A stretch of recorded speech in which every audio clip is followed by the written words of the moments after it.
Very good evening. Very good evening, one and all.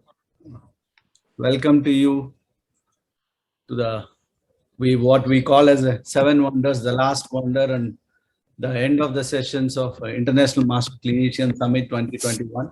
So the last sessions of these 2 days will be on maxillofacial digital aspect. So we welcome today our eminent speakers of the day, Suresh Nayar sir and Dr. Sanketh Kethireddy, and moderator for the day is Raghuvar Dayal Singh, and expert panel with us is Dr. Puranchan sir, Dr. Satyabodh Guttal, and Dr. Sunit Jurel. Welcome you all. I'll try to introduce. I am introducing Dr. Raghuvar Dayal, one of my closest friend and associate from quite some time in the same organization, Indian Prosthetic Society. Raghuvar Dayal Singh is completed graduation from Mysore University and postgraduate from DY Patil from 2005. And he is a coordinator, co-faculty in charge research cell and KGMC University and co-in-charge in Maxillofacial Prosthodontics Unit. And he is a fellow of Indian Society of Dental Research, fellow of American Academy of Maxillofacial Prosthodontics, fellow of International College of Dentists, fellow of Peripheral Academy. To his research activities, he has filed 3 patents and 3 copyrights and 80 total publications on his credit, 26 international and 54 national. On 3 books, he is associated as a writer as a publication, and his specialization in ocular prosthesis, maxillofacial prosthodontics, dental material science, removable and fixed prosthodontics, sleep apnea management. Presently, he is a professor, Department of Prosthodontics, KGM University, Lucknow, and he is a secretary, Indian Prosthodontic Society, UP State Branch. I welcome you, Raghuvar, for the session, and please take out the session and continue as you moderate. Thank you. Thank you so much. Thank you so much, Dr. Janglahari. Thank you. And there are, as Dr. Jangla told, there are 3 experts, Dr. Puranchan, Dr. Satyabodh Guttal, and Dr. Sunit Kumar Jurel. So I would like to introduce Dr. Puranchan. He is a professor and head Department of Prosthodontics, King George's Medical University, Lucknow.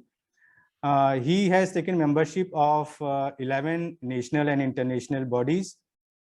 He is the EC member of Indian Prosthodontic Society, Secretary cum Treasurer, Indian Prosthodontic Society UP State Branch.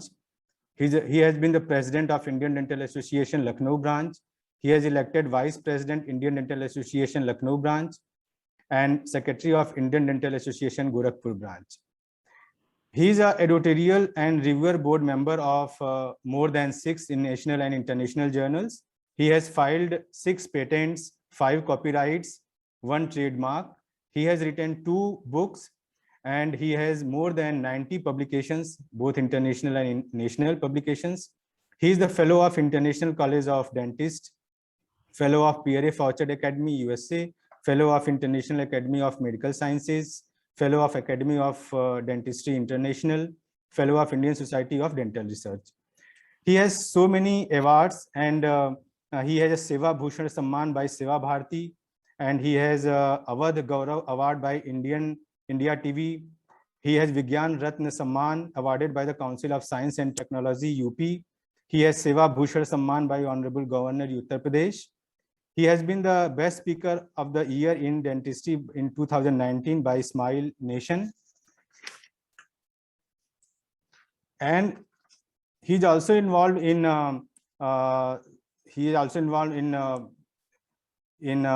other activities, in social activities. So I welcome Dr. Puranchan in the expert panel. So our second expert is Dr. Satyabodh Guttal. He has completed his BDS, MDS, and PhD from SDM College of Dental Sciences and Hospital, Dharwad, Karnataka.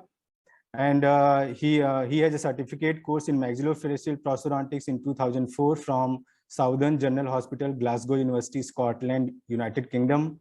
And he is involved in both academic as well as the private practitioner. He is a consultant private practitioner since 2002. And he previously has visited as consultant prosthodontist to Columbia Asia Hospital, Corporate Hospital, Dental Wing, Bangalore, and Swiss Smile Corporate Hospital, Bangalore. Presently attending as consultant implant prosthodontist to Joshi's Dental and Maxillofacial Clinic, Karnataka, Hubli, Karnataka, and Sai Dental Clinic, Hubli, Karnataka. He has been appointed as electoral board member for the Journal of Prosthodontics, an official publication from the American College of Prosthodontics. He has more than 48 publications, both national and internationals, and he has around more than 30. He has guided more than 30 postgraduate students. He is life member of Indian Prosthodontic Society, Indian Society of Oral Implantology, life member of Indian Dental Association, and he is also convener of CDE IDA Dharwad District Branch, Karnataka. He has been guest speaker in more than 24 scientific activities. He has attended more than 18 workshops and hands-on courses. He has attended more than 26 conferences and more than 12 workshops. He has awarded as a fellow of Indian Society of Oral Implantology, recipients of Perio India Award 2011, and he has scored first Best Oral Paper Award as the 15th National Conference of Indian Society of Oral Implantologists in Kochi in 2008. So I welcome, sir. I welcome in this group. Now we have an expert panel, Dr. Sunit Kumar Jurel. He is working as junior professor in Department of Prosthodontics, King George's Medical University, Lucknow. He has completed his graduation and post-graduation from Subharti Dental College in 2007. He is a fellow of American College of Maxillofacial Prosthodontics and has been awarded various fellowships like FICD, FPFA, and has been awarded Indo-Japan Prosthodontics Fellowship and is recipient of International Fellowship of Indian Council of Medical Research for Young Biomedical Scientists for year 2016 and 17 in Tokyo. He gained his training from worldwide famed University, Mahidol University, Bangkok, Thailand in 2017. He is a member of Maxillofacial Prosthetic Unit and Retinoblastoma Unit in King George's Medical University and have organized several workshops and symposium on maxillofacial prosthodontics. He has more than 70 publications in both national and international journals and 3 patents and 3 copyrights on his name. He is involved in various research activities in the field. So I welcome all the experts today. So now our first speaker is Dr. Sanketh Reddy. So I would like to introduce him. He has completed his BDS, MDS, BDS and MDS from Ragas Dental College, MGR Medical University, Chennai in 2004. He is a consultant of Apollo Dental Centers since 2010 and course director fellowship in implantology program, the Dr. MGR Medical University, Chennai since 2012. He is the Executive Council member of Indian Prosthodontic Society, Executive Council member of Asian Academy of Prosthodontics, Treasurer, Indian Prosthodontic Society, Tamil Nadu branch, and he is a member of Indian Dental Association. He has a lot of research activities, so many publications and research projects on his name, mostly in the field of maxillofacial prosthodontics. He has so many international and national publications on his name. So I would like to welcome Dr. Sanketh, and please start the program. Thank you. Thank you, Raghuvar, for the wonderful introduction. And very good evening to one and all, to my expert panel, to the organizers and the entire audience on this wonderful Saturday evening. So let us just, allow me to start the presentation. Yes.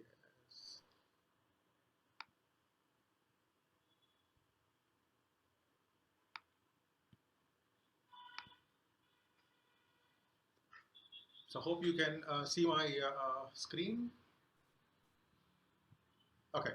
So good evening once again, and I come from the wonderful city from the south, the temple city, which is Chennai. And that is our beautiful coastline, which you can see on the screen. And that red mark is the place where I stay in Chennai. So without any delays, so today's International Master Clinician Summit, I think we are towards the tail end of the summit with, as usual, I know in MDS prosthodontics, MDS maxillofacial prosthetics is the last subject. And likewise, today's program also, maxillofacial is kept to the tail end of, I think one of the most tastiest things will be at the tail end. I prefer, I think so. So the same way, interesting ones will be in the tail end. Okay, so today's my topic will be on digitizing maxillofacial prosthetics. So I'm supposed to talk tomorrow, but there are some little bit modifications here and there, so I had to come in today. So I'll be taking today half, and tomorrow will be a half session. And I really don't like a one-way communication. Though the organizers have switched the these mics mute, you can always ask in between if you want to have some questions, or I would like to ask some questions. You can respond them on your chat. It's a little bit. 1 second. Okay. So today's content will be on the technology of our, that is the foundation, basically what is 3D scanning, designing. We'll look into that, and we'll go into slowly into our subject and finish up with a case, maybe follow with some discussions if you have. So the entire reason why we would like to go into the maxillofacial prosthetics, into go deviating into digitizing the entire workflow, is there are few benefits which we can look into it. Of course, the benefits are it's more accurate. The outcomes can be predictable. Maybe I can two times, 3 times. We can keep on doing it, but the outcome is going to be the same. Treatment is going to be more efficient when compared to the regular methodology, and we can have some surgeon preparedness for surgical planning. Patient confidence can be boosted up, and of course, which will lot of the time it will cut our treatment times, treatment cost. When you put all these things is equal to the end is equal to is the cost factor. So when we can reduce all these things, the cost factor drastically comes down on maxillofacial prosthetics, and it can be reached to many masses as possible. So the technology as such. So what do you think the technology which is there? That is, the important technology is reverse engineering and forward engineering. So which is reverse engineering is nothing but we have something and we go back. Say for example, we have a cast, and a nose is going to be built up on top of it. So it is like a reverse engineering. So we go reverse and then we build a nose and all these things. But the same thing, if I have to build a mold for a nose, that is going to be a forward engineering, where there is nothing and I'm going to build on top of it is called a forward engineering. So these are the two different technologies we are going to use in maxillofacial prosthetics. So what is this 3D printing? Why?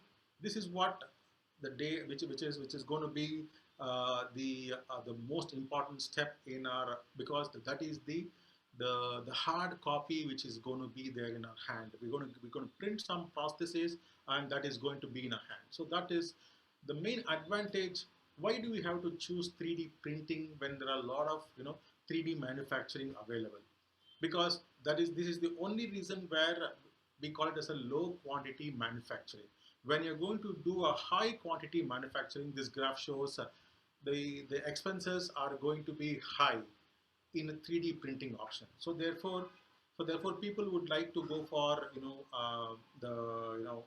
3D forming, and all these things are going to make you, the first one maybe is going to be expensive. Maybe if you want to make an output of only 1 or maybe around some 10 processes, if you're going to do with forming, right, it is going to be really expensive, because we need to make a mold for it and then keep doing it. But if you're going to make thousands of pieces, then that's going to be very, very, very economical. But the other way, So we can't do an expensive mold and keep printing these, making a ear or nose for this. So likewise, 3D printing is going to economize these options where you can just print like 1, 2, 3, 4. So it is just going to be meagerly. The next one is going to be meagerly.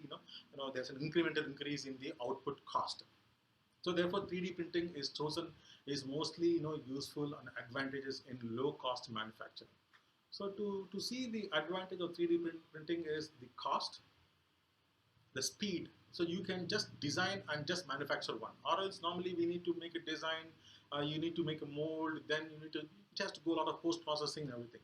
But here it is just quick. If you have seen in this COVID, the 3D printing has picked up so much that all these visors are there, right? All the visors, they are all 3D printed. So somebody has designed this model and then sent through Tinkercad and everything, so they can print anywhere and everywhere. If you see that there's a picture over here which shows in the space they don't carry everything from Earth.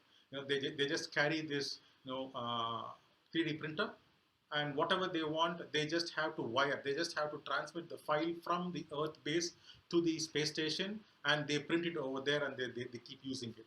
So that is the uniqueness and speed, and of course accessibility, flexibility, and fast updates can be done. And most importantly, if you see the picture on the left side, they're all intricate patterns and designs. So these intricate patterns and designs, I don't think milling can do, or casting can do, or any other methodology which can manufacture a 3D manufacturing can give such a good output. It is only by 3D printing. So these are the various advantages in doing a 3D printing. So the next, so the middle step is the first step in 3D printing is the acquisition. That is, we're going to acquire a model. So what do you, in your opinion, what do you think 3D printing is? So what is 3D printing? So sorry, scanning.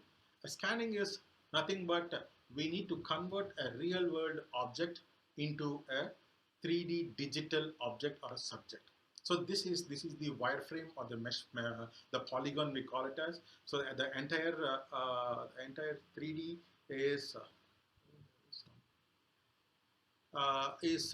transferred into a digital output. So if you can give me some examples over the chat, we can talk about it later. So what are the examples of a physical conversion into a digital? So what are the examples? So one of the example is mobile photography and a 3D scan data. So these are the examples.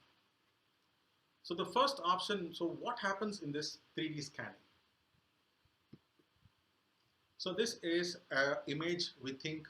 So from this, if I give you a certain distance, if I take a picture, okay. So we're going to talk about our 3D scanning or photogrammetry. So from the first picture, if my camera knows what is the distance between, that is the focal distance from the camera lens to the subject.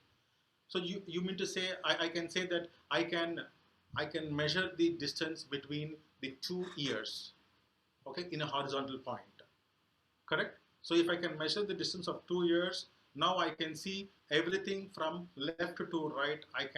We can have an idea in the, I said, for me to obtain the measurements, the data. Next, here I can see the first picture. My camera can tell what is the offset of the ear from the face, correct? That can be seen. But is it possible to see what is the offset of the nose from the face? That is, from this frontal image, we cannot. So we need to change the profile. See, for example, in the profile in the left, yes, from that I can check out what is the proclination of the nose, what is the proclination of the lips, and what is the angulation of the nose. Everything can be recorded from that angle. From the other angle, I will know what is the elevation of the ear and what is the exact, what is the shape of the eyes, what is the contour of the orbital area, what is the contour of the zygomatic prominence. So all these things are gathered. So these are some kind of an series of photos which we need to acquire for us to stitch into a three-dimensional image is what a mobile photogrammetry is basically we mean it as. So there are various methods of scanning, right from, we call it as a on a photographic stitching we call it a photogrammetry. On using some sensors we call it as a mobile scanning, or we use handheld scanners. There are n number of technologies. There's no limit to technologies these days.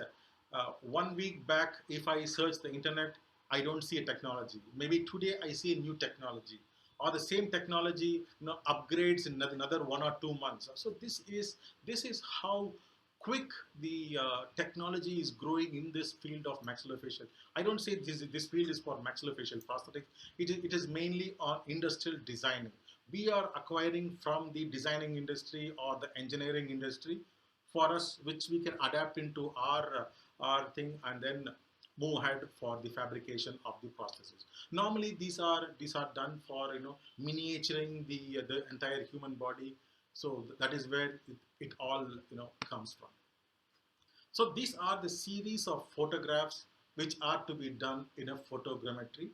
So we need to have all 360 degrees in one plane, or at least like from top A, we call it as A, B, C, D, E. So totally 5 planes, and then we're going to go 360 degrees. So 5 into 360, 5 into 360. It is so. These are the number of pictures that we have to make. So this is the photogrammetry what we can see. So how do we establish this kind of photographic graphic images and stitch them into one 3D object is what we're going to see today. And we can have some discussion, so I can also learn something from you today, and maybe if it is okay, so you can also learn. If it is new, you can learn something from me today also. The most important pro is that it is cheap, it is economical, because if you have a mobile device that is more than enough, you can go with a photogrammetry. So that is how the cameras in the mobile phones have gone up to a limit that they have wonderful output. You can also scan large objects. That is putting it on a drone. So we go as an aerial measurements of the ground is done on the drones. So people they do that to measure the entire landscape of a region, and then they digitize it to a 3D world. That's how Google everybody does with the help of this. So therefore, so it has. I won't say it is very accurate. Yes, it has to the accuracy levels are being pushed by the next generation phones. So yeah, there might be some studies saying that this is the photogrammetry is not so precise. But the advent of newer phones, newer generation lenses are going to give us better photogrammetric results. And of course, the stitching softwares are also now are a bit more precise nowadays. But it is not very easy. So since we don't use any standardized scanners, we're going to use with different. There are thousands of models of mobile phones. So every lens is different. Every the what you say the flickering rate is also different. So the frequencies of the camera is also different. So there might be some changes, and there might not be some standardizations in these pictures. And of course, it takes a lot of time for it to process into a 3D. But there are so many solutions. So this is this slide is a bit older, because if I make a slide like a month back and now today something new happens. So that's how it is going ahead. So let us. So today's session is going to be a little bit more interactive session than. I don't want to keep it like a single way session. So if anybody wants, they can raise hand, they can talk, and all these things can happen. So the first mobile photogrammetry software which I'm going to show you is the Clone, Qlone, which is available for both for Android and for iOS. So you can download this. This is a free software, and once you download this, you can you see what you say? It is the black and white mat is there. So that mat has to be printed out. And once you print it, this is a floor mat, and they have a vertical mat also. So it can be printed directly from the phone to, if you have an air printer, you can print it directly and you can start right away. So I'm going to show you that how I'm going to use it in maxillofacial prosthetics, which is so this is how it happens. So this basically works on, this is a little bit more standardized kind of an photogrammetry app, which is free, not completely free, but at least you can practice in your free sessions, and maybe you can buy or you can just upgrade. So but I'm not selling this app here, and this is only my interest towards 3D digitizing as economical as possible. So so you can download this app, and you have to get this thing printed. So once you get printed, so you have 1, 2, 3, 4, 5, as I told you. So they are the camera angles. You need to rotate the camera and acquire the image. So once you acquire the image, so this is how it is on acquiring the image. So this was my old some discarded ear of mine, my prosthesis, my patient. So I'm going to use this. So I saw that's it. So I'm using my camera, my regular phone camera, no depth camera, no LiDAR camera, nothing, just plain camera. That's it. So I'm going to use this. So this dome is like something like, did I capture the image in that sequence? So if you're going to forget and then come back, because of the white and black checker boxes, that is going to guide us. See, for example, here this is already made. So if I can go back here, I can go back from here. So that is the beauty of this app. It's a very oh, did my screen close, guys? Yes, Sanketh. Can somebody come in?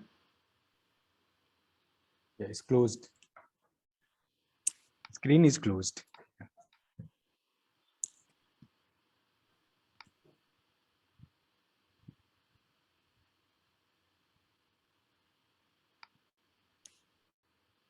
Raghuvar, am I audible? Yeah, you are audible, but screen is not showing. Pardon me? Screen. It's not visible.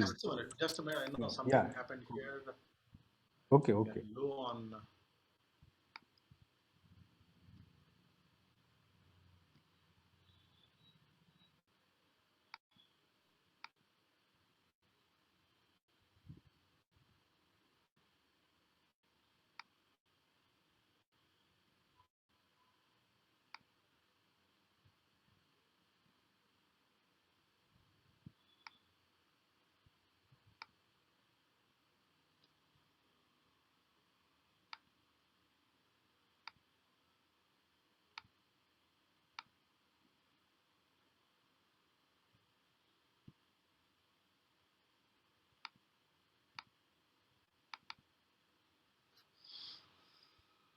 Now am I back? Yes. Yeah. Okay.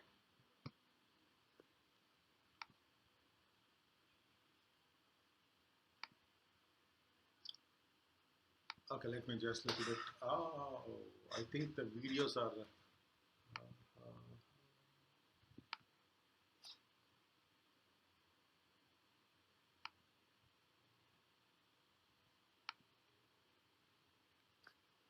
Okay, I can go in any angle and then shoot it. So it is just a simple. See that I can just go around. Maybe I can even come back out. I'm out now, and I can again go back inside into that. See that? So we can, so the entire thing is possible. So now I'm a little bit, I have some, some hindrances here and there, so I'm not able to do that. So I can just go away, but it is still, see that if I go too away, then it says that the mat is not in focus. So I have to just come back there and finish up.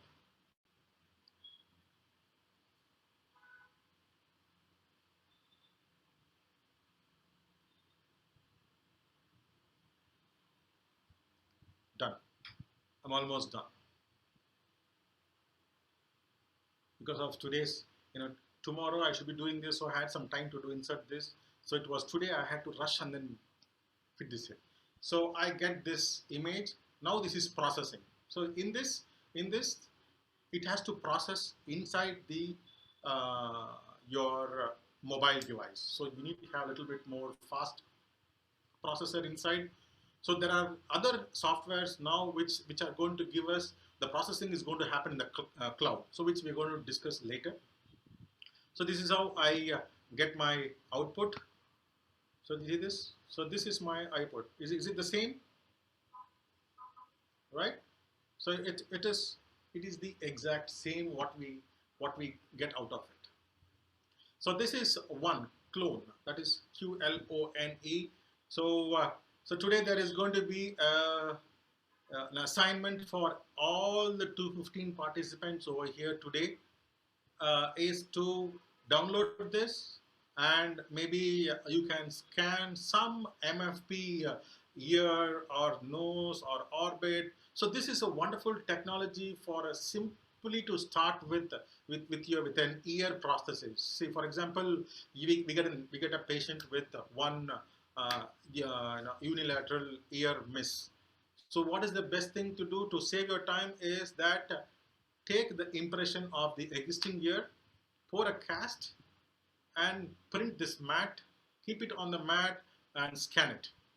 Once you scan it, you have your 3D object, and give it to the processing center or a printing center. They will hardly charge you maybe like 500,000 rupees. That is how it costs nowadays. So you can ask them to print, inverse, and then print it. Once you inverse and print it, you can ask them to print it in wax, or you can even ask them to print it in resin. All you have to do is just to duplicate it and do a wax style over the patient, fix it on the patient, so anteroposterior, and you are done. So you don't have to waste one full day of your clinical chairside time in doing carving, getting the ear. You just can have to just finish it with the whatever the stippling and all those things are there. So this is going to help save a lot of time for us. So this is my son. So I have used, there's another software which is called as a Trinio, so which is which is also a photogrammetric software where it does not use a mat. Even Clone also has another version where no mat experience, but that you have to pay for that. But this Trinio is again free as of now, but I don't know when they're going to make it pay. So what happens is it makes a series of photographs around you go, and it will guide you that your photograph for the first one is in this area, the second area. It connects the photographs and then it stitches automatically. It keeps a remembrance of the photographic series in the phone, but it does not process it. So now next what happens is that this has to be, once you say accept, this is going to get processed in the cloud, which is not going to happen in your phone. So this is not going to hamper your phone's battery, or the phone is, it is not going to exhaust the CPU of the GPU of the phone. It is just going to be done in the cloud, and you will get a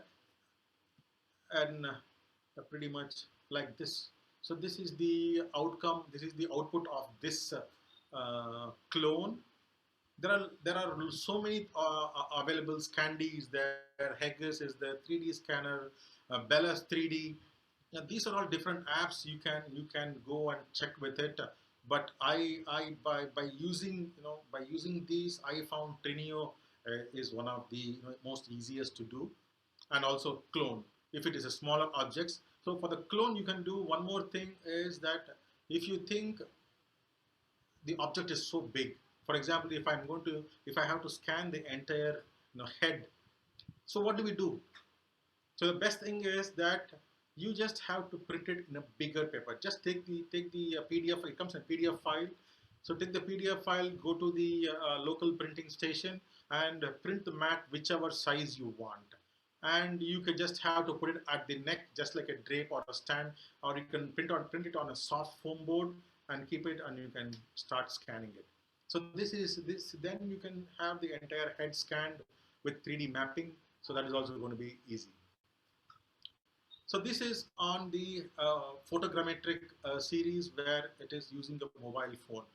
The next type of devices, what we normally see in dentistry is the desktop scanners, where they are the closed frame scanners, that is in a small compartment, in a small scanning chamber, there is a scanner, so where there's a light is controlled. For example, dentistry or in jewelry, we can use.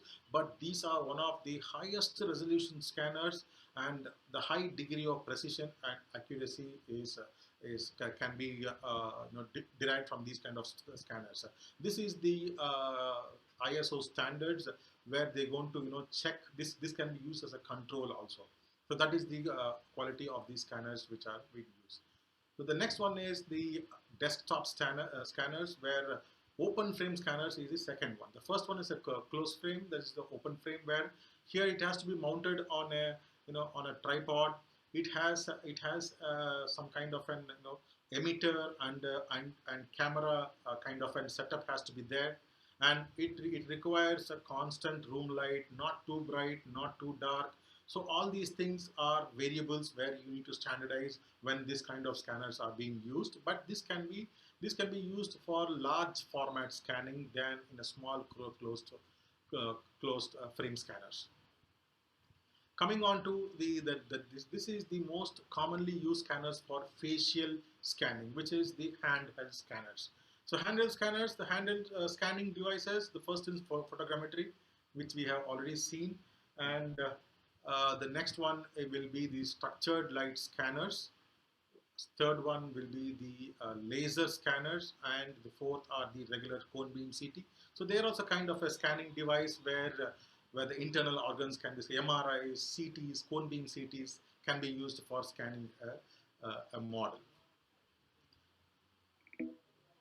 So, this is the last variety of body scanner, which is a 3D scanning booth we take. So this is going to be very expensive, but it's very quick and very accurate also, because it has got different cameras set in different positions, and it is going to get in one click, one shot done. But this is going to be the accuracy depends upon the what kind of the cameras have been fitted.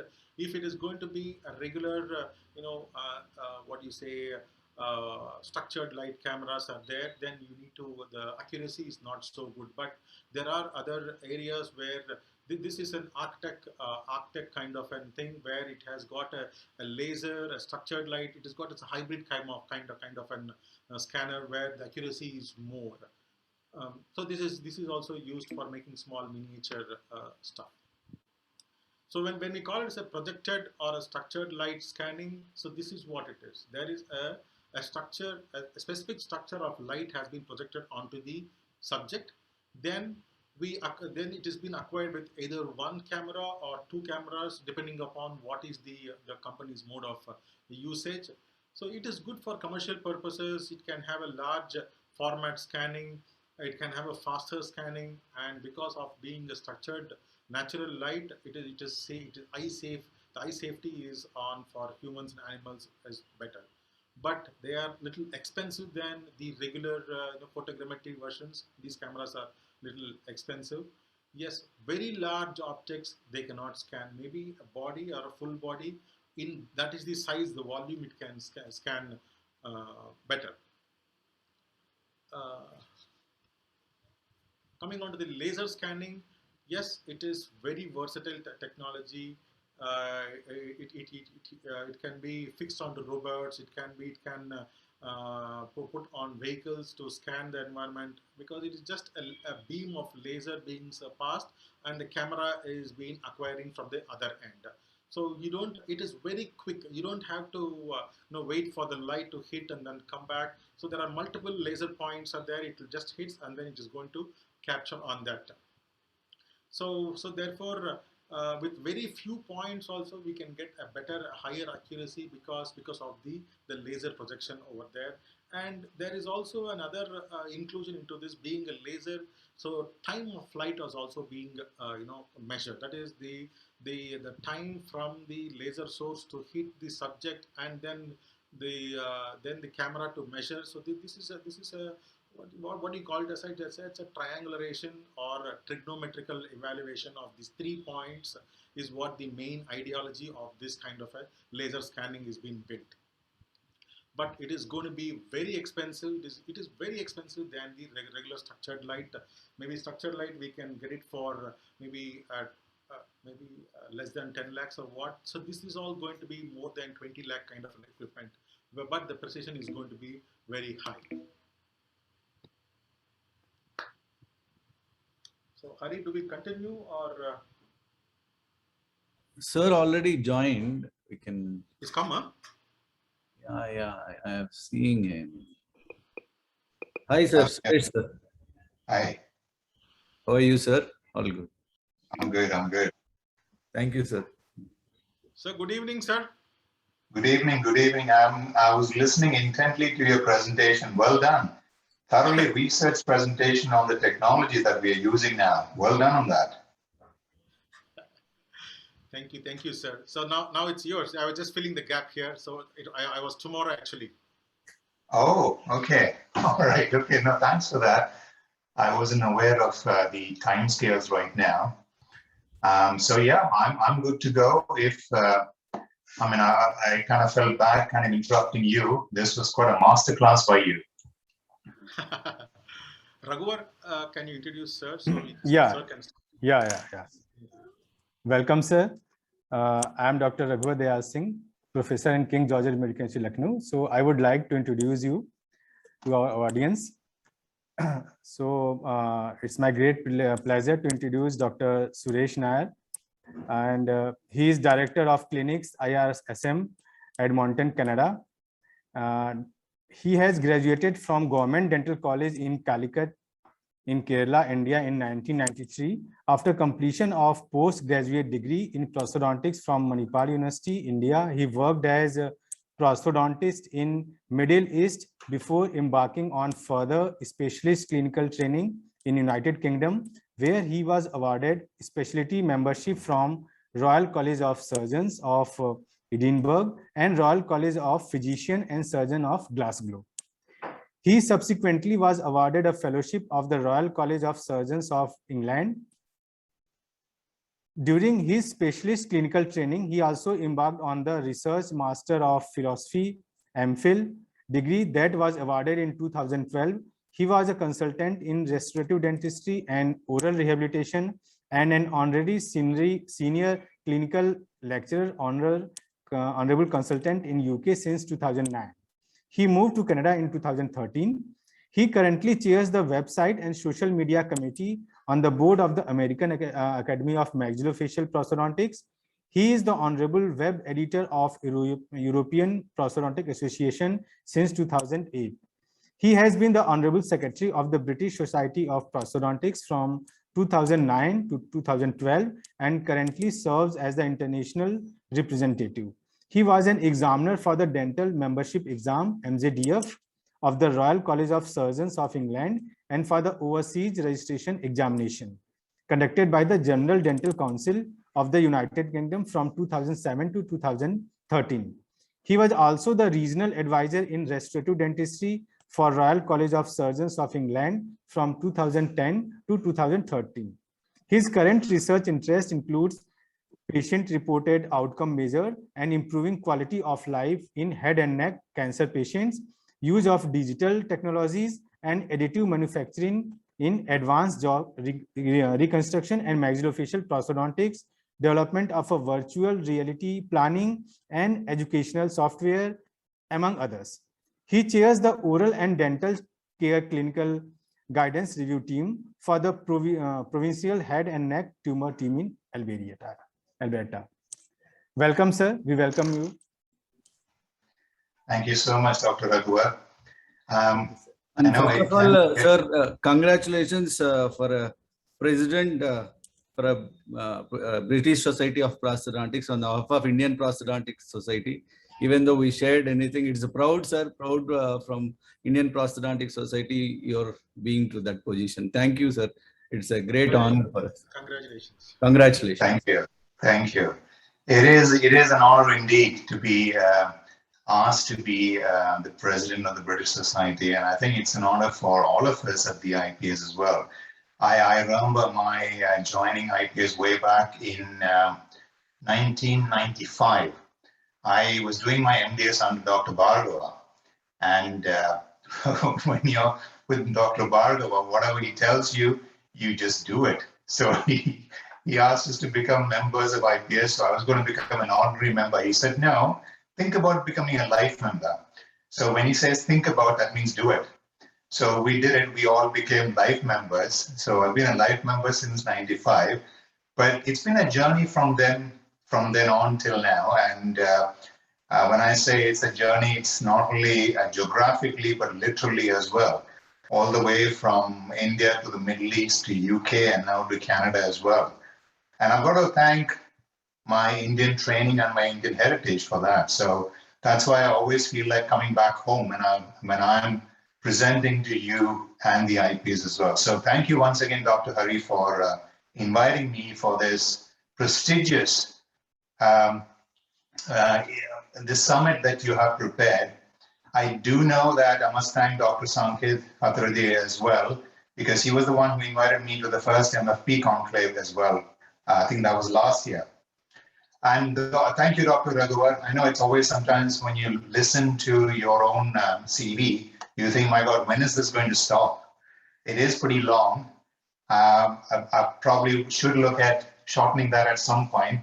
But thank you all for inviting me. And I think I should start my presentation now. So is that visible to all of you? Yes, sir. It's visible, sir. Yeah. Okay, good. So thank you once again, Dr. Hari, for inviting me. The topic of my presentation, as has been asked, is about the prosthesis impression, digital maxillofacial prosthesis impression and fabrication. So as mentioned, I'm an associate professor at the University of Alberta and also the maxillofacial prosthodontist at the Institute for Reconstructive Sciences and Medicine from Edmonton, Alberta in Canada. So right at the start, let me just tell you, I do not have any conflict of interest to declare. Now, the aims and objectives of my presentation today is to get you to understand the use of digital design and simulation in jaw reconstruction and oral rehabilitation in head and neck oncology. And we'll also look at discussing the Institute's experience in digital maxillofacial impression techniques and prosthesis fabrication.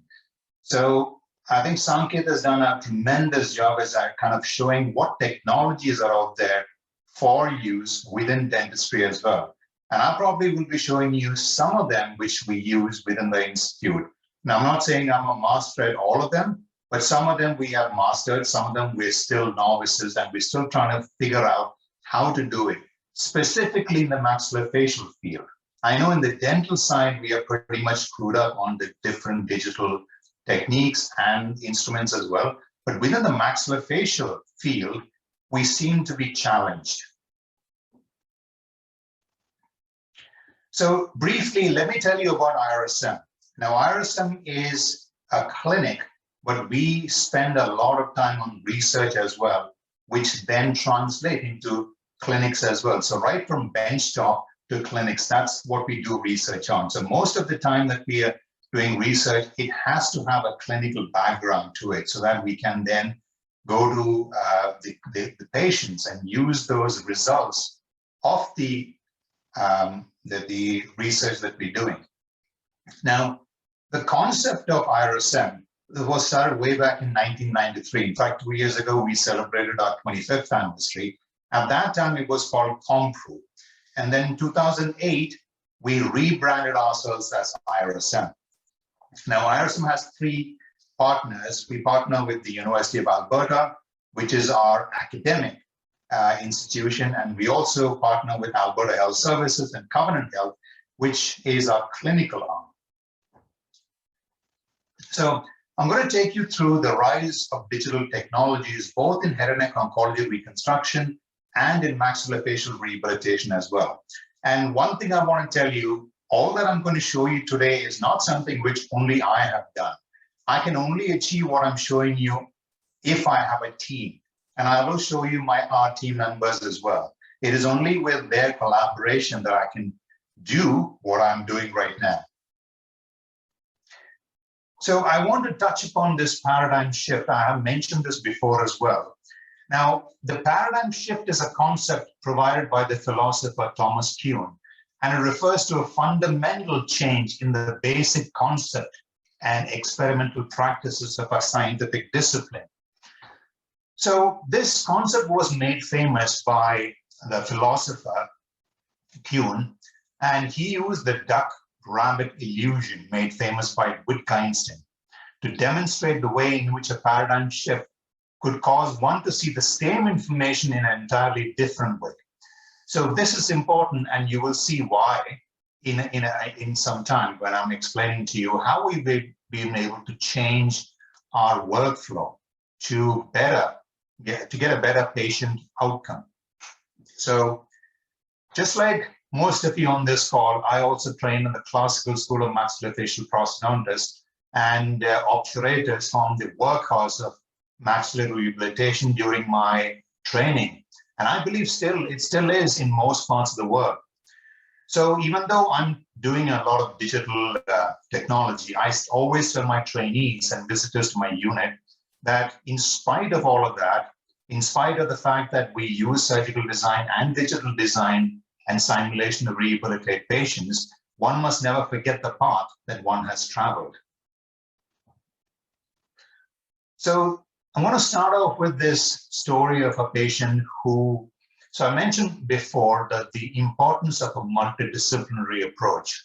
So this patient had a pleomorphic adenoma of the palate. Now, she was initially seen by a maxillofacial surgeon. They resected and obviously ended up with a hole in the palate. They tried to do a palatal flap, and you can see evidence of that, a local palatal flap to close that hole. That didn't work out. Then they took a buccal pad flap and they rotated that and tried to fill that up. That didn't work either.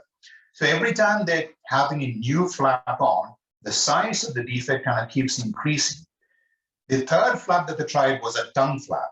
Now, most of you may know what a tongue flap is. So basically in that, what happens is you pedicle a flap from the tongue and you attach it and you close this defect.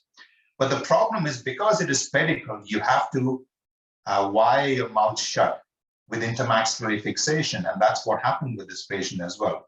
Unfortunately, that night, right after the surgery, the patient had a massive bleed from the surgical site. Now, obviously, when your mouth is wired shut, it's very difficult to evacuate all of the hematoma that's forming over there. And the patient nearly died. But fortunately, we were able to resuscitate the patient, and the patient after that didn't want any more surgeries to be carried out. That's when she was referred to the maxillofacial prosthodontist. And that's why we decided, well, this is a simple case of providing the patient with an obturator. She already has a lot of teeth missing, so it makes sense to replace it with something that is going to provide her with the restoration of her missing dentition as well. And that's exactly what we did. We were able to provide her with an obturator with the teeth as well. So simple solution, but there was a lack of multidisciplinary approach. So that's a patient with the obturator. And the same thing, this is another patient who had a nerve sheath tumor of the left maxilla and underwent left maxillectomy. Now you see the lower incisors are also missing, and that was an aesthetic accident. So obviously, when you're trying to place the tube in, they do use a lot of force, and these two teeth cracked as a result. So we had to kind of sort that out as well. So this is quite straightforward to most of you in the maxillofacial field. You're able to make an obturator to provide to the patient. And I've used a special type of a clasp over here so that when the patient does smile, you don't see much of that. You're able to improve the lip support as well, and also close up the midline gap. And also I was able to provide the patient with resin bonded bridges. Now, I wouldn't say this is the best that I can provide, because you can still see some metal darkening over there. So not my best work, but the patient was functional after that. So this is the era of microvascular reconstruction. So we moved on from obturators. So if you ask me how many obturators have I done after I came to Canada, I would say new obturators, none. It's only legacy obturators, that patients who already have obturators in the past and we have to remake them, that's when we do it. So nowadays, all of our reconstruction is carried out by microvascular flaps. And we follow the 3 R's. So in cancer surgery, we have resection, reconstruction, and rehabilitation. In this case, rehabilitation would mean oral rehabilitation. So let me show you the standard approaches how we carry out reconstruction. So let's assume the entire maxilla has got to go. So we resect the entire maxilla, and then either as a primary or a secondary surgery, we bring in some bone. Usually it's a fibula in our case. We bring that in, let it all heal up, and then at a later stage, we go in and place implants. And when that is all healed up, then we carry out the prosthetic phase of treatment and provide the patient with a prosthesis as well. So this is a very staged approach. So even though you might have a good result in the end, this has got to go through the procedures. So the problem that we kind of run with this is the time scale. Now, this can take anywhere up to 3 to 5 years for completion. So one of our patients, I'm just using one of our patients as an example. So she had cancer surgery way back in November 2001, then went on to have the surgery in December, implant surgery only in March 2004 after having done the reconstruction as well. And the final restoration was carried out in 2005. So you can see nearly 4 years we took to actually provide the patient with oral rehabilitation. So she was able to go back to full complement of her dentition as well as a proper quality of life only in 4 years' time. Now, the problem that we have with that kind of a time scale is, we all know from studies by Brenner that the 5-year survival rates for oral cavity cancer and pharyngeal cancer is around 55%. So what that means is, in 5 years, we don't have half of our patient population with us anymore. So in our institution as well, when we were using the standard approach, we were taking anywhere up to 7 to 3 months to provide them with oral rehabilitation. That means less than 50% of our patients we were able to provide with oral rehabilitation. So that wasn't ideal or in any way giving any quality of life to the patient. So we asked ourselves the question, what's the kind of best time period? So we thought, we just took an arbitrary number and said 12 months. If we can get oral rehabilitation in 12 months, even if they don't have a good outcome in 5 years, at least we've been able to give them 4 years of good life before they meet their maker. So our challenge was to get it from 7 to 3 months to 12 months. And this is where we came up with innovative surgical techniques as well. One of the other issues that we have with the standard approach is, once you place the bone as per the anatomical positioning, or where the surgeon feels the anatomy of the patient is, it usually means that you place your implants where the bone is. And most of the time, the implant is placed in an inadequate position because that's where the bone is. So this is the problem that we face. So this is what I want you to think about the treatment planning process. So right now, in most parts of the world, and even in an RC institution some years ago, what used to happen? So you used to have microvascular reconstruction after resection. Then the patient used to be sent off to the maxillofacial prosthodontist, where we decide, okay, where do we put the implants? Now we can only put the implants where the bone is, and you got to develop an occlusion with the implant being placed where the bone is. And usually we end up with an uncertain functional consequence, because most of the implants were unusable because the bone itself was placed in a position which was not conducive for oral rehabilitation. What if you're able to invert the whole treatment planning? So what if you do, let's figure out what the final outcome needs to be. So where should our dentition be? So you develop an occlusion, and based on where the positions of your teeth are, you figure out where your implants need to go. And based on where the positions of your implants are, you figure out where your microvascular reconstruction bone should be. So see the paradigm shift, you end up with the same, but with one of them, you have an uncertain functional consequence, whereas with the other one, you know where you're going to be going and you just work backwards. So how do we reach there, and how do we make all of the paradigm shift in thinking? How do you make that a reality? And this is where osseointegration technology, microvascular reconstruction, and most importantly, digital design and simulation. All of these three things helped us to make our dreams a reality. So if you ask me what are the 3 jaw reconstruction approaches that we carry out, I already showed you the standard approach. Now, way back in 2008, 2009, we had Dennis Rona. Dennis Rona is a Swiss maxillofacial surgeon, and he came up with this concept of actually deciding to think about the occlusion before you think about where to place the implants.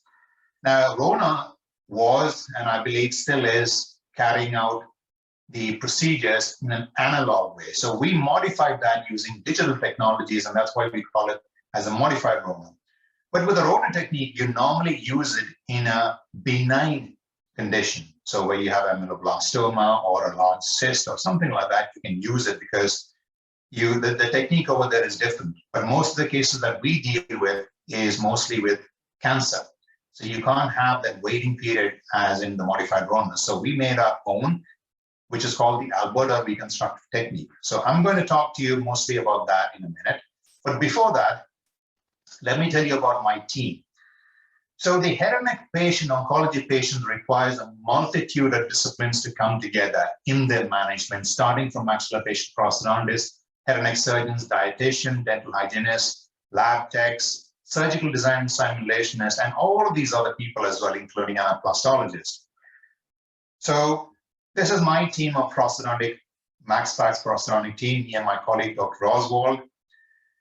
And this is our surgical team. So we've got 3 ENT surgeons. So that's Haiti, that's Harris, Jeff Harris, and that's Dan O'Connell. Reagan is our plastic surgeon, and Saranjeev over here is a maxillofacial surgeon. So that's a surgical team that we work with on a regular basis. We also have speech and language team embedded within our institute. So that's Shannon and Georgina over there for you. One of the other things which I've heard Sanketh talk about right now is the anaplastology. Now, both in India and even in the US, not in the US, in the UK, I used to be doing a lot of the anaplastology. Now, I must say, I do not have any of the skills which Sanketh was showing you recently right now. I did a bit of anaplastology, but I wouldn't say I'm a master at it. But these guys, they are brilliant. So we work with them a lot in the sense that we plan out where the implants need to go, and we do that part, but the final prosthesis is made by them. So they have a different course that they carry out where they have a lot of weightage given to art, to sculpture and all of that. So they are experts at that. So that's Akila on your left and Lindsay on your right. I'll show you one of the cases if you get time that they have done with me. And the last, this is not the last, but this is one of a team which makes a difference. So all of the 3D design, the 3D printing, the digital design that you're going to see me use in my clinical area, I get help from the design and simulation team. So that's Heather, who has done a master's in surgical design and simulation, and this is Andy. Andy has a dental technology background, but he's a self-taught design person. And lastly, this is a laboratory team, as important as any other, because they do magic at the back end, and they use a lot of technology, digital technologies as well, which I'll show you in a minute. So I'm going to concentrate mostly on the Alberta reconstructive technique. So here, it's mostly used in scenarios where the patient already has a carcinoma or a cancer and you can't wait around. So let me show you a video. So you remember what I mentioned earlier, we are inverting the entire treatment planning process. So first we've got to figure out where the positions of the teeth are or where the final positions of the teeth need to be. So here, if you're going to do for a right maxillectomy, we know where the positions of the teeth are. Based on that, we can decide where the implants need to be. And based on that, we can figure out where the bone needs to be. So that's where the positions of the teeth are. And that is what we call as an occlusal transfer template. So we take all of that information to the leg, to the fibula. We place the implants as per our plan in the oral cavity. We osteotomize that, and we place it on the occlusal transfer template. Now, the entire complex is then transferred to the oral cavity, and using the remaining dentition, we make sure that the position of the fibula is as we have planned, based on the position of where the implant needs to be, and then we let it heal. And then we come back at a later stage and we carry out second stage implant surgery, and then we carry out the prosthetic phase. So I've got two cases to show you. One of them was done a while ago, and one of them more recently, and I haven't completed, but it just kind of shows you the workflow. Now, this is the other workflow that I want to just mention before I go any further. So these are the general steps in the digital design and simulation workflow. So the first one is the data acquisition. So we get a data from a medical CT, and then after that, the second is data manipulation and segmentation. So we import the data in an STL format from the medical CT into our various softwares.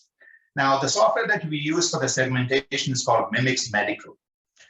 Now, once that is done, then that simulation and planning the surgical plan can be completed with the clinical team. And that's this part over here, the surgical simulation. Now, for here, we use a different software called Geomagix Freeform.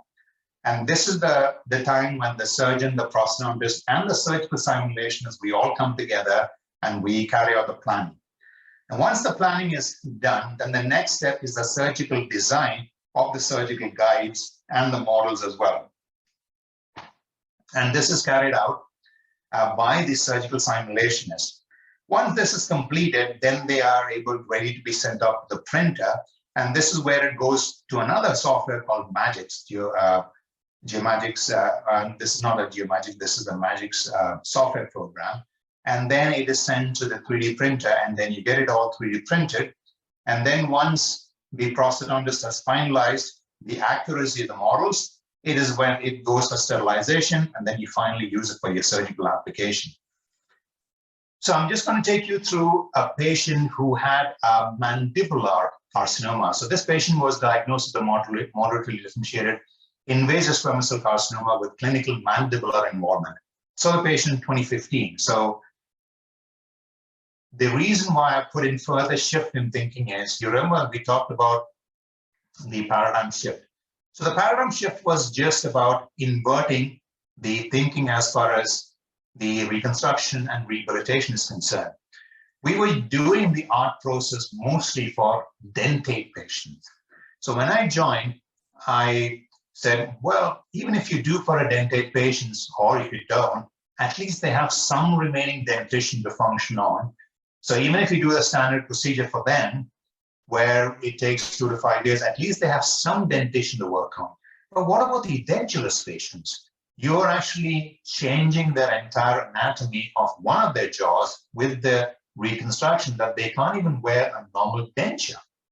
So I said it is those patients that require our techniques more than the dentate patients. And this is one of the first ones that I did, because the surgeons were saying, well, you plan, we'll do it. So I did do the planning. So this patient already came with her dentures. Now, obviously the lower denture, we were not able to. So this is the patient without her dentures in.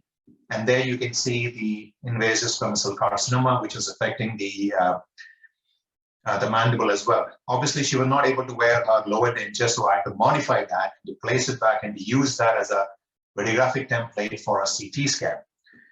So let me just show you how we carry out our surgical design and simulation. So this is the patient who had the cancer, and you can see how much of bone destruction that has happened. So the first step in is to figure out where the positions of the teeth are going to be. She already had dentures, so I used that, and you placed it over there. And based on the positioning of the teeth, you can decide where my implants need to be in the surgical site. So I placed in 3 implants in the surgical site because I knew that we're going to have a midline resection. And so we confirmed the resection margins with the surgeon as well. So this is the place where we all meet together and the surgeon confirms the resection margin. So I know it's going to be near total left hemimandibulectomy. So I placed 3 implants on the left side. So the position of the implants are finalized. Now I can bring in my fibula, which will house those implants. So the position of the bone is based on the position of the implant, which is placed in the position of the teeth. Yeah. So once we finalize where the position of the bone should be, yeah, that's where your final thing is. This position, this we can trim off in the surgery. So now we got to go and do the whole planning in the leg. So we know where the positions of the implants are. So we take the planning to the leg and we position our drilling guides on top of those implant cylinders. And we also know where our resection margins are going to be. So based on that, we can now make our surgical guide. So this is called as the implant osteotomy and the fibula, implant drilling and fibula osteotomy guide. So this is the design of that guide. So now we got to go ahead and start making. So remember, once we actually resect this side, these 2 pieces of mandible is going to be floating in air. So you need to be able to fixate that. And this is what we call as a mandibular fixator. On top of that, we fabricate our resection guide. So the resection guide is made in such a way that, the resections are pretty precise. You leave a surgeon with a saw, they will cut anywhere. So you got to be very specific with them. So once you make these resection guides over there, they can't go wrong. And you know exactly where you're getting your resection as per the plan. So this is the design of those 2. And now we got to figure out, okay, so once you've placed the implants in the leg and you've resected it, how do you bring it into the surgical defect? And this is where we use our occlusal transfer template. So I've used the denture so that it'll retain on the remaining part and attach the implants to that. The implants is attached to the fibula. So the whole thing, you can bring it up into the defect by using the occlusal transfer template. Now, if you feel this is not enough, you can actually bring in your maxillary cast as well, which is then attached to the maxilla. So that provides even further stability while the surgeon is plating this and this as well. So we can be sure that the positioning of the bone is in the right 3-dimensional position as far as your oral rehabilitation is concerned. Now, we also placed implants in the native maxilla and mandible at the same time as we did the cancer surgery. So we planned for 4 implants in the maxilla because the patient had a heavily pneumatized maxillary sinus, so we couldn't place it anything in the back. So 4 in the anterior region. And then we used that to provide the drilling guide for the surgeon as well. So there are the drilling guides with some screw access holes for stabilization of the guide. And we also did the same for the mandible as well on the native mandible side. So we had 3 on the left side. We placed 2 on the right side, just anterior to the mental nerve. And once that was finalized, then we fabricated a drilling guide for the mandible as well. So we had half a drilling guide for that, but we had these stabilization screws so it could be stabilized. So that was the planning process for the, so this is a patient 6 months after the art procedure, that is the what reconstructive technique procedure. So we have placed 4 implants in the maxilla and 5 in the mandible, 3 in the reconstruction side, and 2 in the native mandible side. So then we go for phase 2 surgery.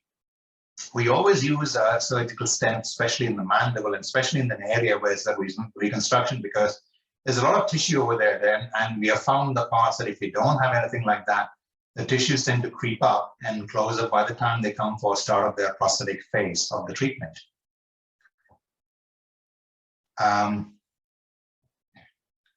So this is the maxillary and this is the mandibular phase 2 surgery. And once all of this has been healed up, it just becomes a straightforward prosthetic case because you've already done all of your work much before.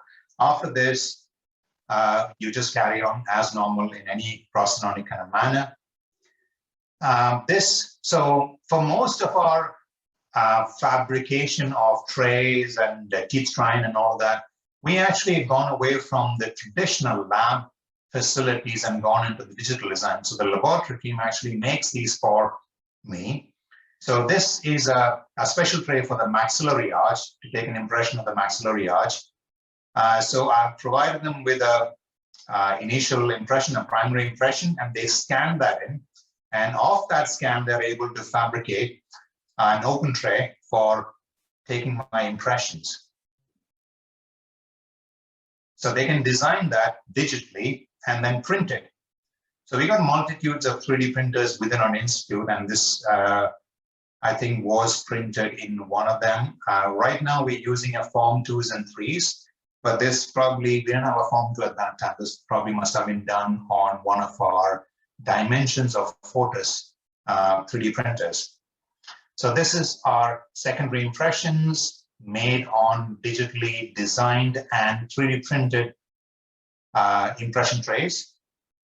You pour your final impression and you get your master cast, and then after you carried out your jaw registration and your teeth trying, you send it back to the lab, and the lab actually digitizes your, now let's go back, digitizes your cast, and they can actually fabricate. So in the upper, because we only had 4 implants, I said, let's go for a milled bar if the space is there, or I go for a dolder bar. There was enough space for here, so I asked them to make a milled bar. So this is the digital design of the milled bar, and once the design has been done, it gets sent up to an external lab for fabrication. We don't have a milling machine in our institute, so we send it off to an external lab, and then it comes back. Now, this is one of the first time we used a peak insert in there, because if I put a metal, it was showing through the labial arch over there. So we put on a peak one, and we were able to place an opaque over there. So that's your mill bar over there. And in the lower, because we had 5 implants, we were able to place a fixed prosthesis. Now I haven't cantilevered more over here because this was an interim one. I just want to make sure the patient is able to maintain it. So I always give a shorter cantilever. Once we go to a metal framework, I probably might be able to give one more molar on that side. Now, one of the other things which I'm very particular about is the cleaning space. So I always use a high water design, and you can see the amount of space to clean under the maxillary bar and the mandibular interim prostheses as well. So that's the patient with both the prostheses in situ, and that's the patient before insertion, and that's the patient after insertion. So that was for the maxilla, the mandible. Let's go and show you another case of the maxilla.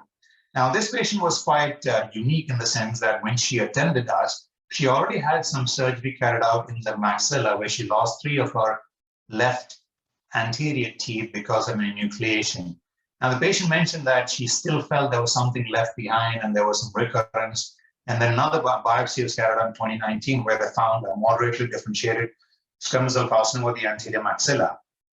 So this is on presentation when I saw the patient. So obviously she's lost 3 of the implants over there. She had a retained canine over there and a retained deciduous canine and impacted permanent canine, and obviously there was a dentigerous cyst that was removed with loss of these 3 teeth as well. But then she started having this growth, and that was diagnosed as squamous cell carcinoma. So this is the planning phase. Now we knew I managed to actually get the teeth positions previous to the enucleation, and you can see the amount of destruction that's gone on over there. So the first step is we can then import the cast into the patient's CT scan, and then we can decide where we're going to place our implant. So I knew where the resection margins are going to be. So I placed 4 implants tentatively before we saw the surgeon. And the surgeon confirmed the resection margins. So we were good with the position of our implants. So we have 4 implants, so we placed those missing teeth. And we can place our fibula in relation to the implants. So this is the position of the implants, or the position of the bone that we want to do, which house those implants as well. So once this is done, then we go to the fibula and we straighten out those 2 segments. And so now we know where the positions of the implants need to be. We place our drilling guides in there, and we can also place our fibula cutting or osteotomy guides, or those planes which you've already decided. And then we fabricate or design our fibula osteotomy and implant drilling guides. So this is the design of the drilling and the resection guides. Now we also need to figure out how do we actually get the fibula with the implants into position in the oral cavity. And this, as I mentioned before, is the task of the occlusal transfer template. So we design that in the oral cavity as well. And once we're happy with that, we send that off to 3D print as well. Now, as I mentioned before, we also need to figure out a way to make sure that the cuts are made in the maxilla in the same way as the plan has been. So we make 2 cutting guides, which is occlusally supported. So it is pretty firm when the cutting is carried out, and we know it is accurate as well. So once all of this planning is done, you remember the chart that I showed you of the workflow? We then send it all to the printer. So this is the model, the pre-op model. This is the defect model, and this is the reconstructed model. So we fabricate or print all of that. And then we also have the surgical guide. So this is the maxillary surgical guide, which I've tried out on the cast to make sure that it fits. And that's your surgical guide for the maxillary cutting guides. And this, as far as I'm concerned, is the most important guide or the template in all of our armamentarium, because this actually determines the positioning, 3-dimensional positioning of the bone with the implant in the oral rehabilitation space. So we know that the implants are in the right position. And this is called the occlusal transfer template. And we also need to make sure that the implants is placed in the fibula in the exact manner that we have planned it in the oral cavity. So the fibula osteotomy implant drilling guide makes sure that we carry out both the drilling and placement of the implants in the exact position, and also the cutting of the fibula in a way that they come together. So let me just show you the phase 1 surgery. So this is the pieces of bone that we have cut, and the implants have already been placed. And you can see how well the miter cut comes together. So it comes in an angle. Then you attach your occlusal transfer template onto those 2 bones with the implants and special prosthetic screws that we have custom built. And then you position in the maxilla, use your remaining dentition to stabilize the entire complex. And then the surgeon goes ahead and plates everything. So now, once you've removed the occlusal transfer template, you can see the amount of space that is available for you for placement of teeth. Okay, so this is phase 2, 3 months after phase 2, when everything is healed up, and we can start with the prosthetic phase of treatment. And this is your pan with the 4 implants over there. And this is your plates that are holding the bone, the fibula, to your native maxilla.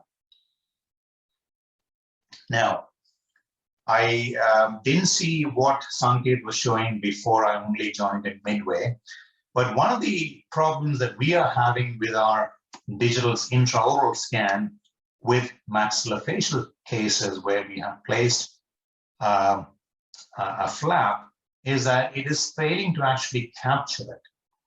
Now we have used it way before, I think in 2015 and 2014, when we actually used it in the leg to scan the implants, when we place it in the leg, it didn't work. At that time, what the manufacturers told us is the scan is made in such a way that it understands an arch and it understands teeth and everything around it. But when you go beyond that into an area which it does not recognize, it fails to pick it up. And this is one of the best scans that we were able to do to date of a flap. And you can see it's not the best. So I'll just show you the video of the capture. Well, this is the final result. And you can see, so we have placed in the scan bodies as well, but it was not able to capture the scan bodies at all because it's not able to understand. So you can see the teeth have been scanned ever so properly, but the rest is just not able to scan. So we're really kind of challenged in a way that we can scan, especially in areas which has a flap. And this kind of the same patient, you see how the mandibular arch has been scanned beautifully, no problem there whatsoever. So we still kind of work on how to kind of trick the system into knowing that it is a normal arch and normal tissue. So our lab techs as well as our digital simulationists are working with us to try to see how we can work and make it better. So we go to the next best thing is to actually make a maxillary impression tray. So this is the fabrication of a special tray for us. Now, here also, most of the time, the software actually figures out most of the things, but here you can see the software is picking up some other things, which is not right. And that is one of the challenges that we have with the software because it is usually accustomed to finding out normal architecture, whereas most of our patients, we don't have a normal architecture. So we have to modify our design. And so this is our osseointegration technologist, Carolyn. She's trying to make the splint. I always splint all of my implants before I take an impression. So this is a splint that I have kind of designed. And I just use flowable composites around that and splint it all together chair side. And then I take the final impression with a tray. So that is my splint template. So once this has been fabricated, we send it off to print, 3D print again. And then the osseointegration technologist then fabricates the special tray form on top of this. So the next step would be the fabrication of the special tray. So what they do is they merge the implants, the abutments, along with the splint. So what you see over there is a splint merged with the abutments, and the special tray covers all of that. So there's enough space to cover over the splint as well, and the teeth and the tissues, and to what they think, and what I draw on the cast to what the extent of the tray extent needs to be. So that is your design of your special tray. And they kind of run it past me, and if I say okay, then they send it off to print. So we get that 3D printed as well. Nowadays, as I mentioned, we got another scanner, a desktop scanner, printer called Form Freeze. So we can easily get that done. So once that is done, the next step is obviously we carry out the maxillary implant impression in an analog way. I tried it with the oral scanner, didn't work out, so I had to carry out a maxillary implant impression. Obviously, in the mandible, we already have a good scan, so we can use that. Now, what we also do is we digitize the cast, the master cast, and once that is done, we carry out our jaw registration, and then the techs are able to, the osseointegration technologists are able to actually use digital design. They actually import their pre-operative cast and use that to actually set up the teeth for trying digitally. Now, we did ask the patient whether she was happy with a pre-op teeth position, and she said no, she wasn't pretty happy. They were all crooked. So we used the same morphology, and the size and shade, we made it slightly lighter, but the shade and the shape of the teeth, we almost made the same as what the patient already had. And this is preparation of the abutments that the osteotech is carrying out. And once that is done, we have a library of teeth that has already been prepared. So we find the closest matching one. We can also actually utilize the patient's own teeth and we can move that around. So that's what the tech is doing over here. Now, what you see over there, those two bulbs are basically covering over the implants as well. So two of the implants on the patient's left-hand side is right beneath the teeth, whereas the one on the right is into the palate. So that's your teeth positioning, and you can see it's not far off from where the patient's initial teeth position was. So we use that as a guide for our digital teeth arrangement. And then we have a digital articulator as well, where we can actually use to carry out the excursive movements. So that's centric, and then that's lateral, and then protrusive as well. And once that is done, the techs can actually see the marks that's coming on, and they can figure out whether the occlusal contact is too much or too little, and they can change the contour of the teeth accordingly. So what you're seeing right now is too red, so too high a contact. So she's just making sure that that is reduced a little bit. So they can do a lot of these stuff within this software. So this is of the Trios, the 3Shape software. It's the same company that we use for the oral scan and for the lab scanner as well. Now, this is the part where they actually add on the gingival part to the teeth triangle. All those red marked areas are areas which are contacting the cast, so they can then remove that digitally as well. And now the positions of the abutments and the screw access codes, they're creating that. So once all of that is done, then they can go ahead and finalize the positioning and the teeth trine template. So that's your template which they provide to me. Now just observe the holes where the abutments are coming out. I'll show you another photograph. So once that is done, that is then 3D printed. Now the only problem that we have with 3D printing is we only have one shade. So before the teeth trine, we do tell the patient that whatever she's seeing, the color is not going to be accurate, but the position of the teeth will be. So here you can see there's a little bit of show of the abutment over there. So the text, they haven't put the gingiva yet. So I'm going to ask them to place a little bit of gingiva, because even at a very high smile, you can't see much of that area. We can just about start to see. So once the gingiva comes in over there, we should be good. So the position of the teeth, the patient was pretty happy with, and I was happy as well. Obviously, we're going to change the color. And that's one of the things that we're working on as well with the company to try and see whether we can get more colors. I still remember way back when zirconia came in, we only had one color. And I still remember at that time, it was so difficult to actually use that. But now we have so many different colors, we can actually use that as a final end product. So this is without teeth, and you can see the amount of lip support with the teeth as well. So you can just see the position of the teeth laterally in relation to the mandibular teeth as well. Now, this is what I want you to have a look. So this is where we place the implants pre-op, during the pre-op planning. Yeah, that's where the canine should have been. And this is our teeth trine, digitally prepared teeth trine. Just match up those positions. That's in between the central and the lateral. That's right over there. This is taking off part of the palatal cusp of the first premolar. That's exactly where this one was.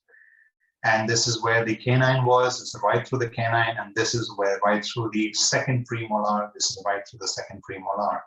So we can pretty much say that the position of the implant is where we had intended it to be. So this is what we can do with the surgical design simulation and with our post, the digital design in the prosthetic phase. Now, I just want you guys to tell me, do I have another 5 more minutes? I haven't been looking at my time. In the absence of anything, anybody saying anything, I'm going to go ahead. I'm just going to show you one extraoral case Please as go well. ahead, sir. Okay. So this was a patient who had a large cancer of the nose as well. And we carried out implant retained nasal prosthesis. I'm just going to show you the planning. So this is the patient with the nasal carcinoma. This is after surgery. So the patient returned to us. And this is where we actually plan with the anaplastologist and the plastic surgeon as well. So we have a library of nose. So we actually got the patient's cousin to lend us his nose. So we scanned his nose and we actually took that in here and we superimposed that.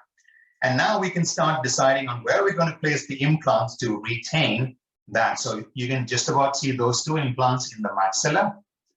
And then you can see two zygomatic implants that we place, and then one implant right in the glabella region over there.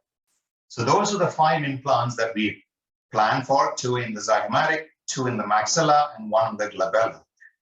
So you can see the extension access-wise, we've got enough access to get in touch with them, and then we make a skin-retained drilling guide for the surgeon. So that will be 3D printed. So that's on the skin. So we 3D print that, and then the surgeon can start the drilling in exactly the same position using the drilling guide. So that's the 3 maxillary ones. That's a zygomatic. And these are the 2 ones into the maxilla. So once this is done, we let it heat up. And then the patient comes back for second stage. And then we expose and we put abutments. And then the maxillofacial prosthetist carry out the impressions. So we put the maxillary ones to sleep, and we just took these 3 implants only. And we got a 3D printed impression tray. And then we took a final impression with that. So once the final impression is carried out, then the anaplastologists take over. They pour the cast, they figure out the position of where the abutment needs to be.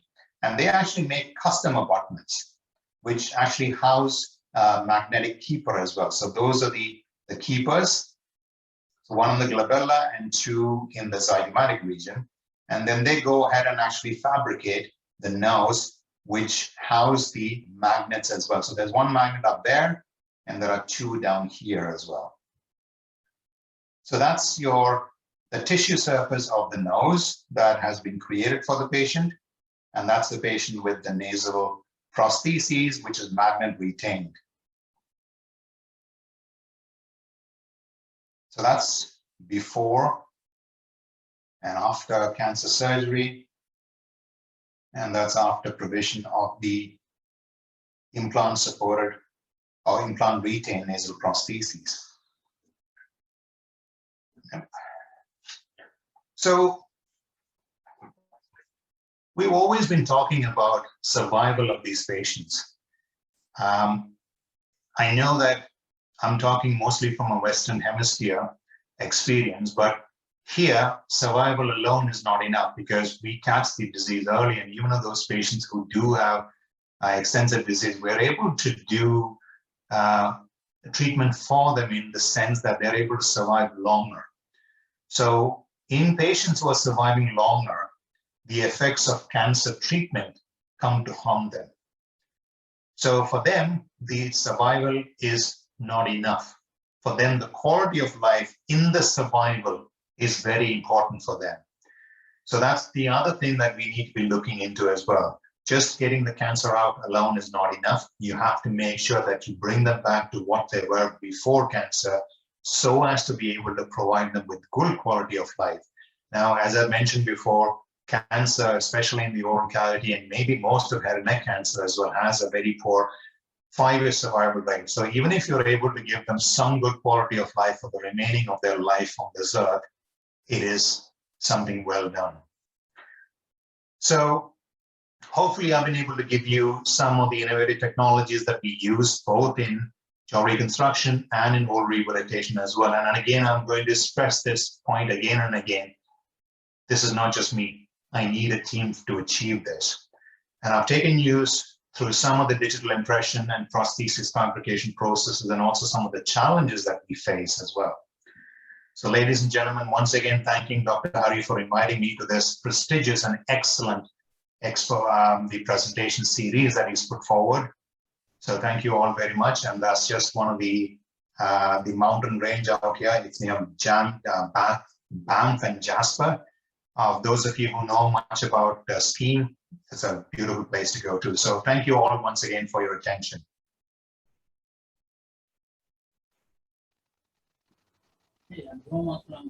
Thank you, sir. As usual, most exciting presentation. You're looking forward, and it is there. every time I see a presentation, I enjoy it. I cherish it.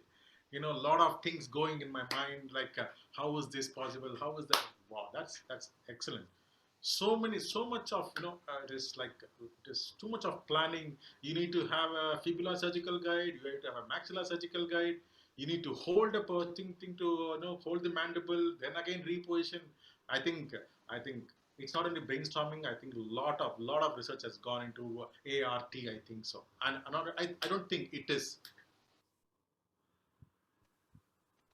You know something, so I've seen most the training pathway in India, and I feel you have the team. I keep harping on this team, but without a team, you can't get this done. You have the talent for it. Sanketh, what you're doing is exactly what I'm doing, but I'm just doing it without people.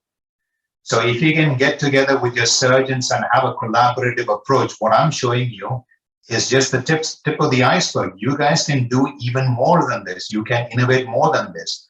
I mean, the youngsters that I see within this group, Sanketh, you're an example. You're coming up with these weird and wonderful things. And that is the start of innovation.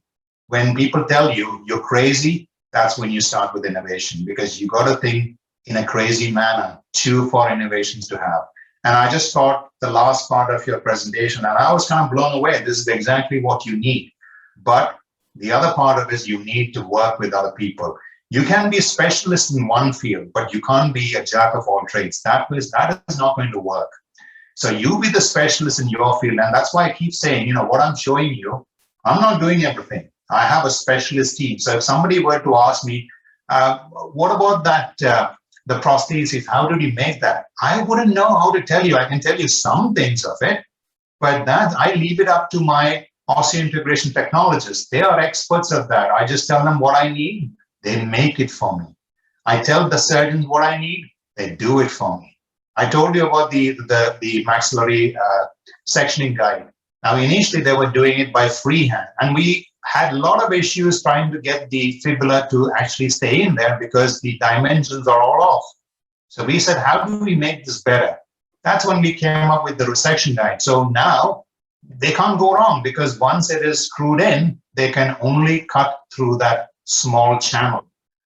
So I'm not saying what I'm showing you is what we started. When we started, we had lots of problems. We started way back in 2011.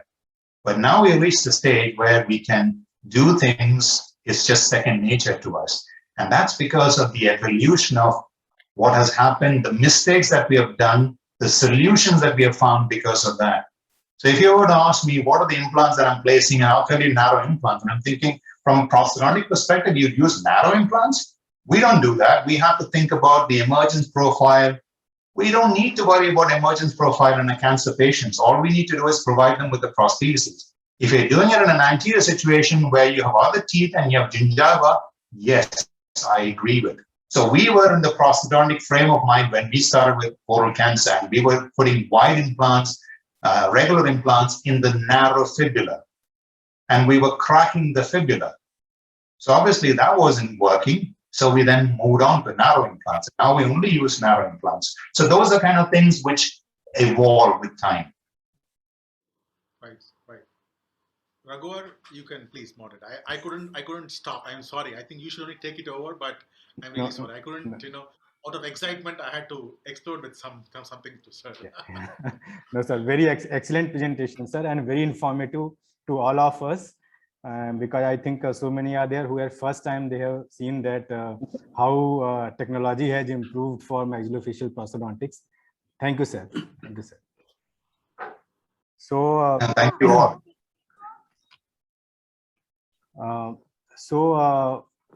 From the International Master Clinician Summit, there is a token of appreciation.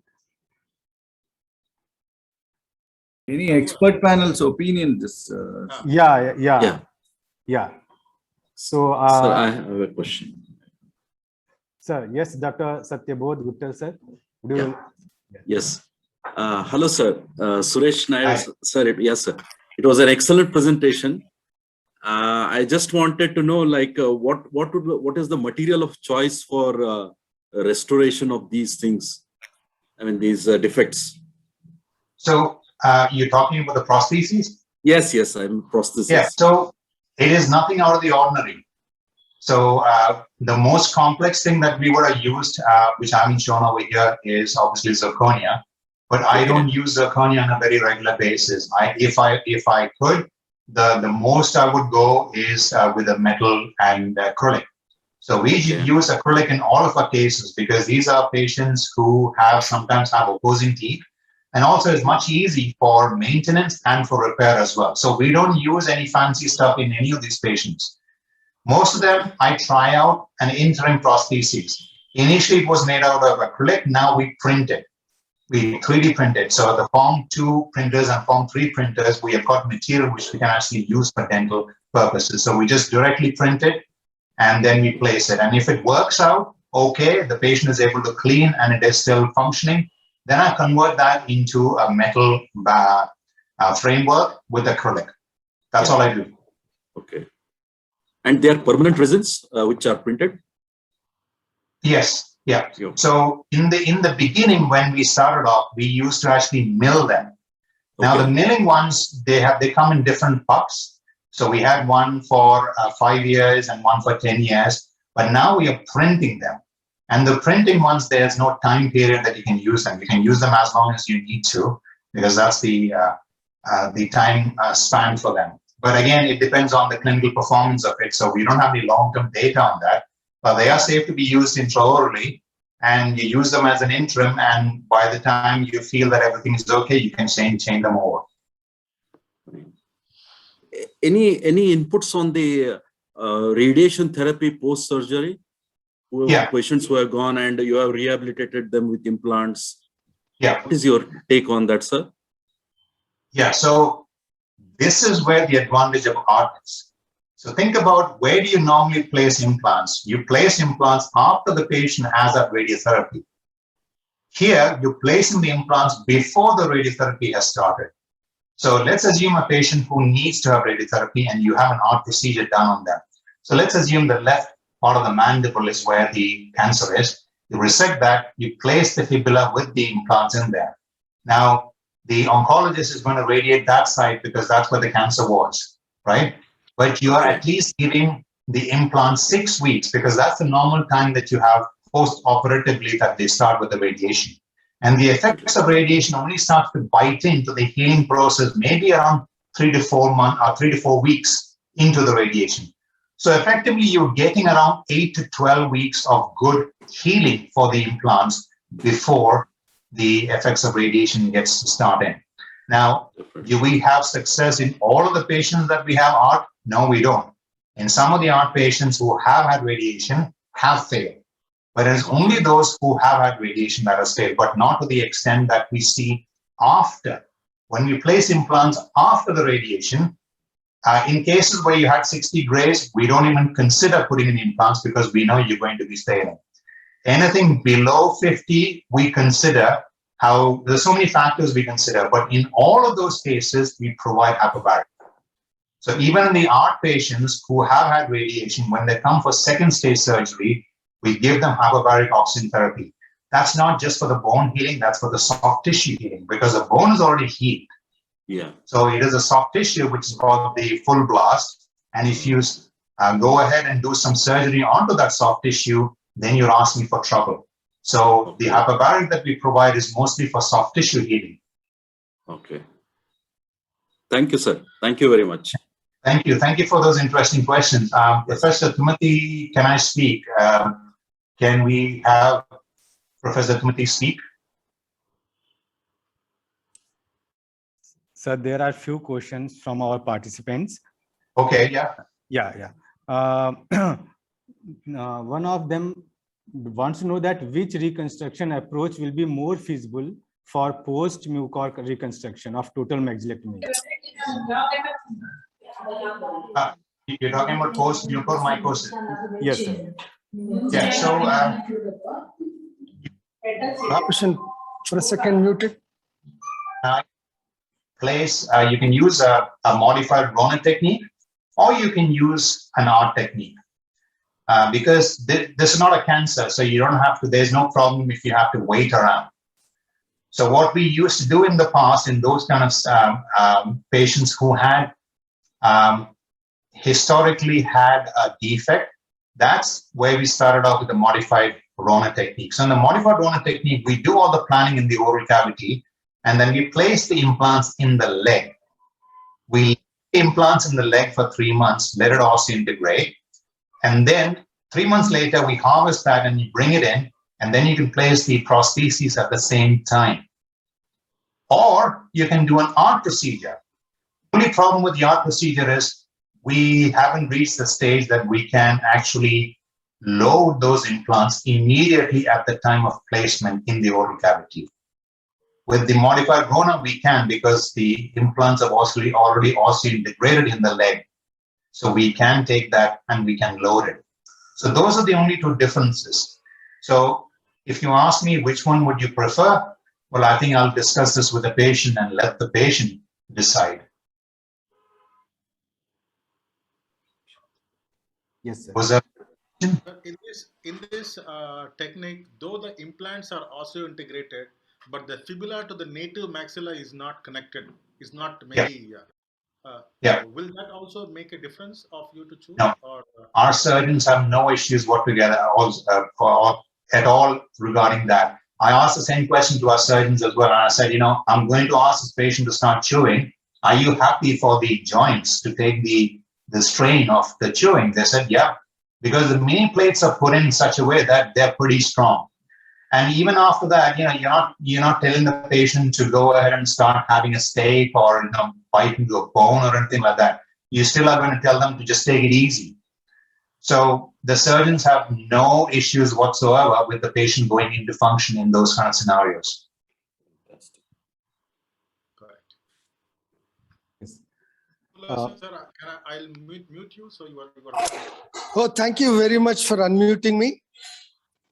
Dr. Suresh Nayar, on behalf Yes. of IPS and all the prosthodontic community of the country, I congratulate you for your achievements and for the kind of work you have been doing.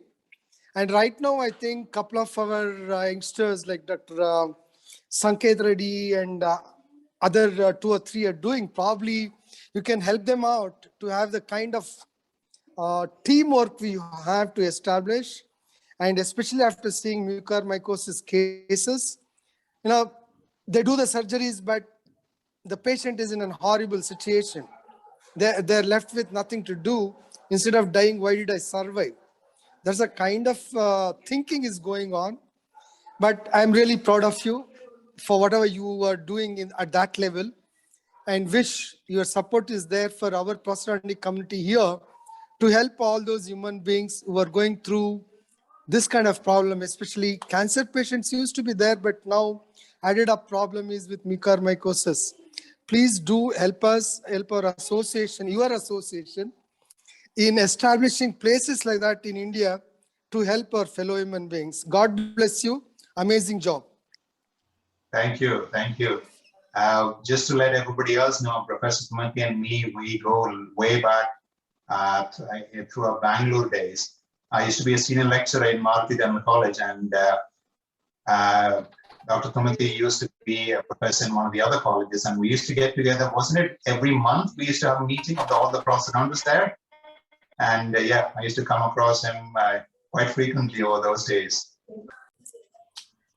It's my pleasure. We had a nice time, and we are still learning.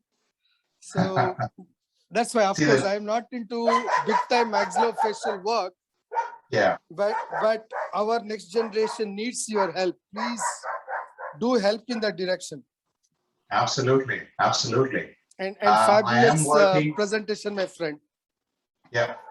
So I think you already have rising stars within your field. Sanketh is one of them. I know of Sanketh. I presented at his first MFP conclave as well. So I think together we can make India one of the powerhouses as far as maxillofacial. Now, I can only talk for maxillofacial prosthodontics.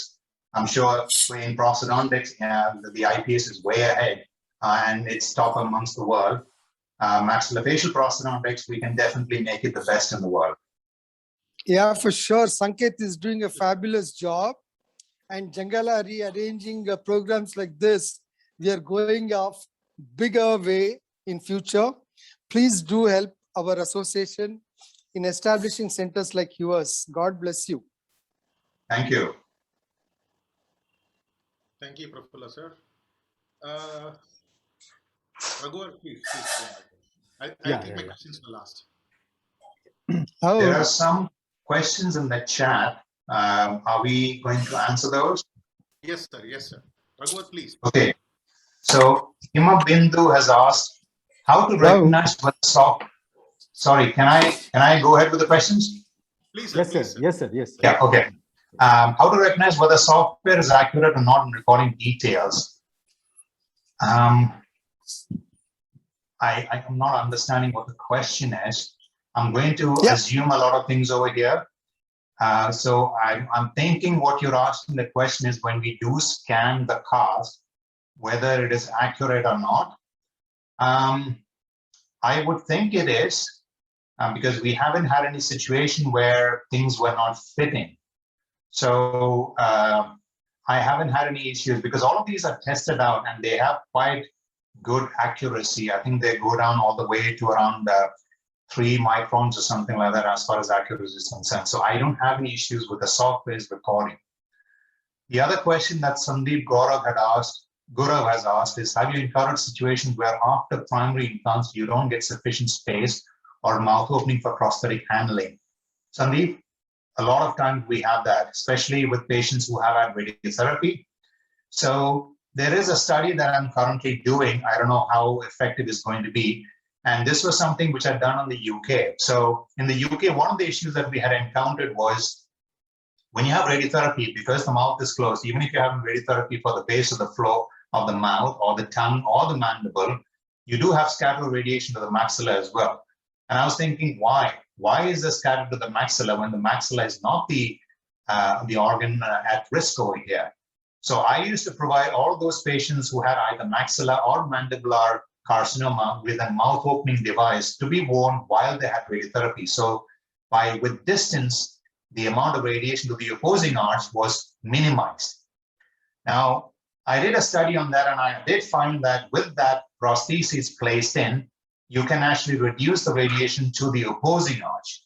Now, the advantage of that is then you don't have to think about any radiation related issues with placing implants or any other oral rehabilitation to the opposing arch.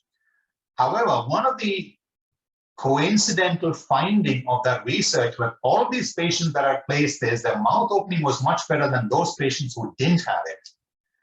So that is something I'm now looking into because that was not an intended result that I was looking at. It was a coincidental finding. So one of the things I'm looking right now is by using this prosthesis, can I actually prevent trismus from happening? So the work is still ongoing.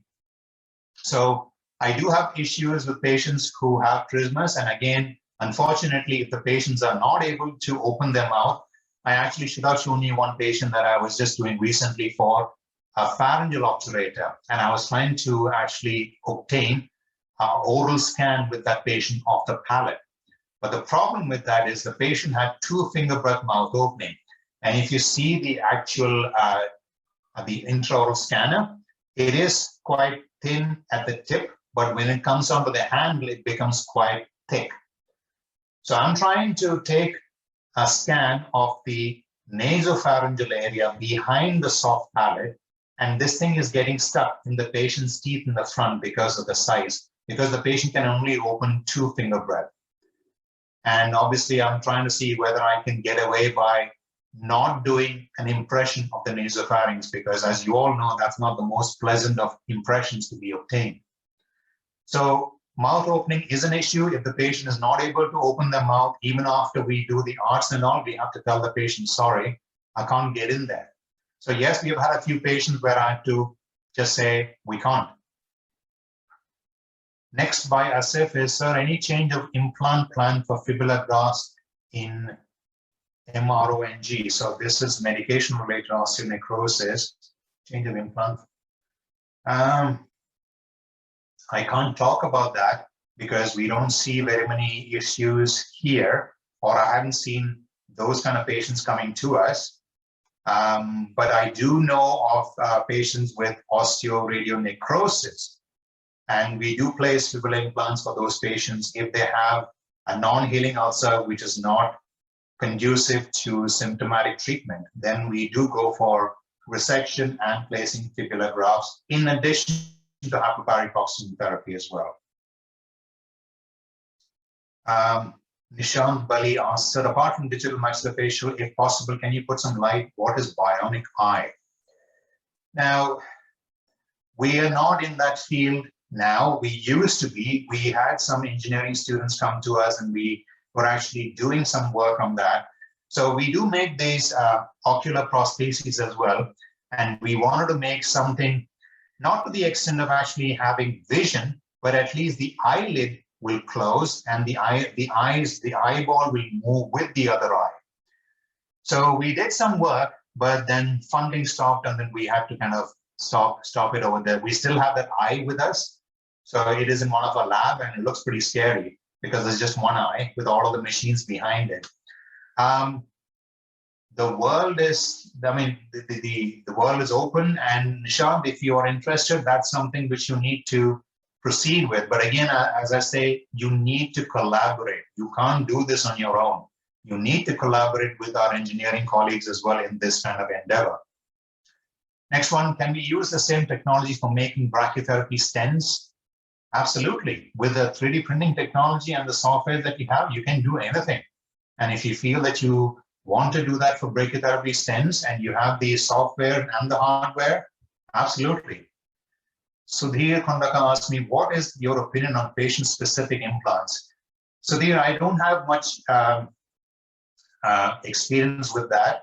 I do know my MPhil guide in the UK was working on patient-specific implants at that time. I wasn't involved in that. I was doing something else with him at the time, but he was heavily into patient-specific implants. We haven't got into that yet because we don't see the need for that now, because all of our implants which we're using right now pretty much satisfy the needs that we have now. So yeah, we don't do anything patient-specific implants. All we do is we do cranioplasties. So patients who have lost their cranial wall because of injury or tumor, we scan them and we make cranioplasties. But that again is not printed because we don't have a peak printer. So we make them in the normal printed and then we go back to analog procedure. So we then flask them and then we make it out of acrylic because acrylic is biocompatible. Whereas the peak is also, but we don't have a peak printer yet. When we do, then we will start making those kind of implants. Asif has asked a question. So for anterior mandible double barrel fibula is used, so kindly let us know the minimum height and diameter implants for both single or double barrel.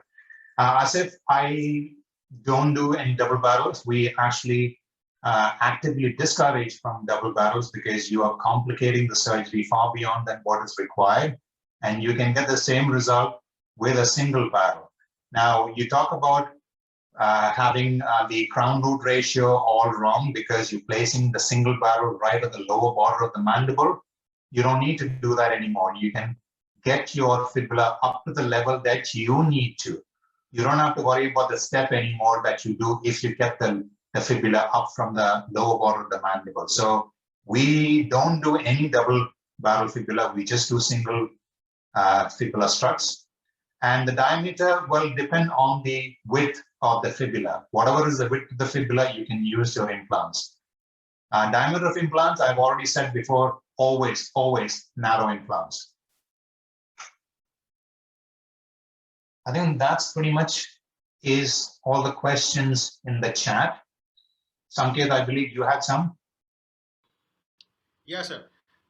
Regarding the fibula, what you showed, I hope that is the same patient's CT scan converted into the fibula, right? So there is no, Yes. what do you say, a stock fibula in your system. No. It's a patient's fibula. Patient fibula. Now you're working on the patient's fibula because everything fits on the patient's fibula. Hmm. And what is your take on the HPO therapy and the recurrence of the primary tumor? Sorry, what was the first thing you asked? So in patients with HBO therapy, Yeah. could you see is there any possibility or did you come across the primary tumor recurring? Okay.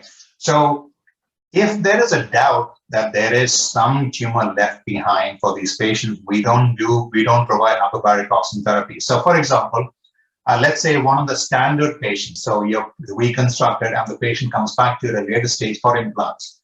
Now we go through a complete medical examination and we look at how the surveillance of this cancer has been. Now some of the patients come back in and there is a report saying that there is some lung mets which is kept under observation. In those patients, if they require hyperbaric for implant placement, we refuse absolutely. We don't do the hyperbaric because we know that that's going to provide fire. You're basically setting fire to all of those nodules which is there, and that's just going to go haywire. And if you can't do a hyperbaric for those patients, you can't place implants for those patients. So we have to refuse for those patients. But for most of the other patients, before we do hyperbaric, this medical exam is done to make sure that there are no other cancers happening. Now, do you get any recurrence of cancer after hyperbaric? I cannot recall any which has happened right after. Now, do you have them way further low down in their trajectory, in the treatment pathway? Possibly. Is that as a result of hyperbaric? Very difficult to say. Fine. Yes. My last question. Yeah. So regarding the maxilla being reconstructed with a free graft and then the defect is also closed, right? The mid-palatal defect is also should be closed with the flap, the soft tissue flap. Yeah. So in that case, how do you see the difference between the regular obturator having a complete palatal wall so the tongue can go into the space of Dundas to get the proper pronunciations, phonetics? And this, how is the soft tissue going to distort the phonetics? Is there any difference, or is it trained by your language experts, or how is it, sir? Yeah. So that's where the collaboration is very important, and that's why I showed you the speech and language that we have. So even before the patient actually goes in for cancer treatment, the speech and language actually sees them and records their baseline speech, swallowing, mastication. All of these are taken into consideration before they go in. After they finish with their cancer treatment and before they see us for the prosthetic treatment, we again do another baseline to see what is the defect from the beginning that we have had. And then we also make a prediction that by providing oral rehabilitation for these patients, are we actually providing them with something better, or is it going to make things worse? For example, patients who have base of tongue cancer treatment, either radiation or surgery, they will have issues with swallowing. Now, if the patient is edentulous, obviously they're going to be having soft diet, so they might be able to swallow better because it goes down better. What are you going to do? What do you think the patient is going to do the moment you provide them with teeth? Fixed teeth. What are they going to do? They're going to start eating normally. Now, do you think that's going to go down well? That's going to get stuck because those are bigger chunks of food which they can't physically swallow, but they can eat. So the message that you're giving to patients is, I've given you teeth, now you're good to go and chew whatever you want. Yes, you can chew whatever you want, but it's got to go somewhere. Either it can come out or it's going to go in. Now we know that you can't swallow. So if you can't swallow, if we give you the intention that with the teeth you can chew anything, you're actually putting them at risk because there's only two tubes that go down, one to the stomach and one to the lungs. You want all the food to go to the stomach, not to the lungs. If it goes to the lungs, what are you doing to the patient? For the sake of getting more teeth, you're actually choking the patient. So you need to be able to make the patient understand that by giving them, because what is the patient going to come back to you and say, these teeth are not any good at all, I can't swallow, because they have equated having teeth to better swallowing. Mastication is one aspect, swallowing is another. You got to tell the patient right at the beginning of your oral rehabilitation, and I don't know whether it's going to affect or not. And I get the help of my speech and language colleagues who can tell me that by carrying out oral rehabilitation for these patients, you could potentially improve or you can potentially make things worse for these patients. So they're able to advise me, and then I'm able to tell the patients that even before I start doing it. And I keep harping on that every time I see the patient, so that teeth is not just for mastication. Teeth is also, now I don't want to be using the word aesthetics. I hate that word because it is not for aesthetics. It is for dignity that you're providing teeth to the patients. Yeah, everybody has dignity of life. And we all have teeth for multiple purposes, but not having teeth actually lowers your dignity. So we're providing teeth for the sake of dignity of our patients. So even if they can't swallow, even if they can't chew, you still need to be able to provide teeth for their dignity of life. Does that answer your question? Yes, sir. Yes. Very good. So There was one other question that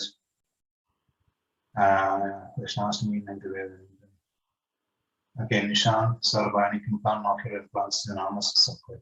Okay, so you're talking about bionic implant, ocular implants. So this is Nishant Bali.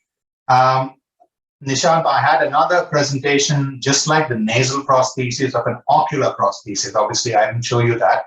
But yes, we do place implants in the around the orbit as well for an ocular or an orbital prosthesis. Now, bionic implant obviously has a different connotation.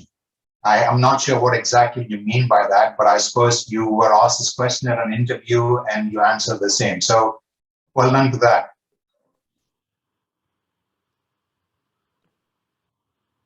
All right.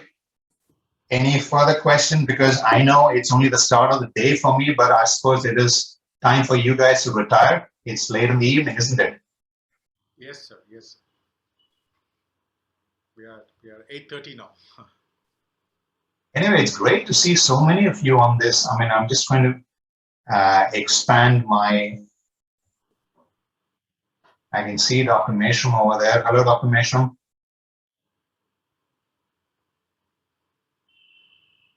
Yeah.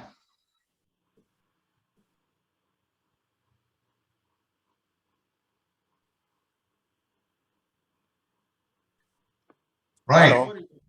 Yeah. Yeah, can you hear me? Yes, I can. Yeah, Suresh, congratulations. It was a wonderful Thank you. presentation from you. I was Thank so you. happy Thank you. listening to you and Kethireddy. Just wonderful.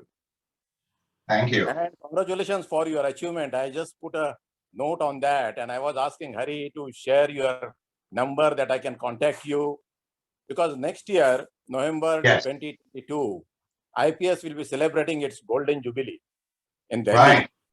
And I Okay. want you to be present over here. Absolutely. 15 days back or maybe a month back, I was talking to your senior Matthews, who is in States. Yes. Yeah. Okay. And then I was in contact with him because I need some lot of information about Dr. Bhargava from you and him. I will Right. get back to you because Okay. other than that, I'm making a profitable book on IPS for its Golden Jubilee. Right. And then a lot of things will be going into that and I will need your help. I will definitely Absolutely. get back to you on the Absolutely.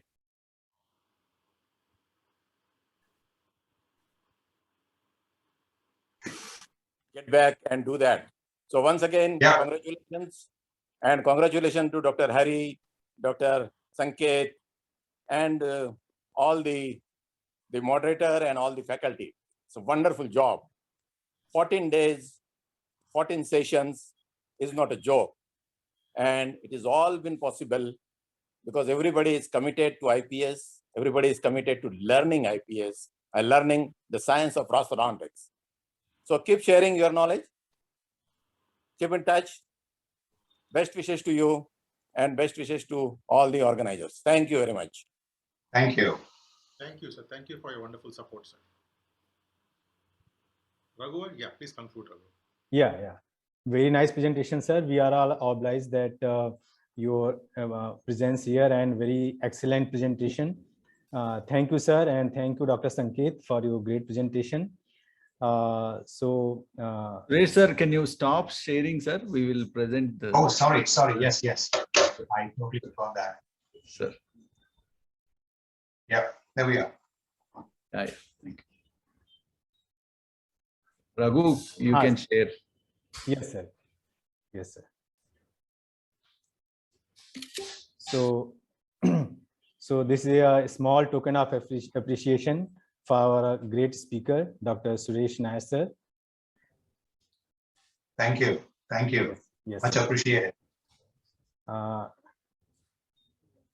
Dr. Sanketh, this is for you from International Master Clinician Summit side. I am not done yet. I have tomorrow too, so I'll take tomorrow. Yeah, okay. This is for our expert, Dr. Puran Chand. And this is for Dr. Satyabodh Guttal. Thank you, sir. Yeah. Thank you, sir. This is for another expert, Dr. Sunit Kumar Jurel. Thank you, Sunit. And this is for myself. Thank you, Raghuvar. Thank you very much for your time and doing valuable justice for us. Thank you, Mesham sir, thank you for your encouragement, sir. Thank you very much. Suresh sir, you're always rocks the show as usual. Whenever we listen to you, very inspirational speech. Thank you, sir. And you never says no for anything we ask. That is a great contribution from your side always. Thank you, everyone, and thank you, Satyabodh sir, and thank you, Raghuvar. Thank you, sir. Thank you so much. Thank you. Thank you, sir. Suresh sir, once again, thank you very much. Thank you. Thank you, sir. I did hear Dr. Puran Chand is also in the audience. I just want to say a hello to him because he and I met him at one of the European Prosthodontic Association conferences in Amsterdam. So just hello to you. Definitely, sir. Definitely, I will convey. So thank you, everyone, for patient listening. We'll catch you tomorrow for the last session at 5 o'clock. Tomorrow there is as usual time. Today was 1 hour. We started late at 6 because as per the timings of the speakers. So we join tomorrow at 5 o'clock. Thank you, sir. Suresh sir. Thank you very much. Thank you, everyone. Bye. Bye. Hari. Sanketh. So we will see some kind of assignments tomorrow from people. You can. We'll just discuss tomorrow. Yeah. See you guys. All right. Bye-bye. Thank you, sir. Okay, Thank you, sir. sir.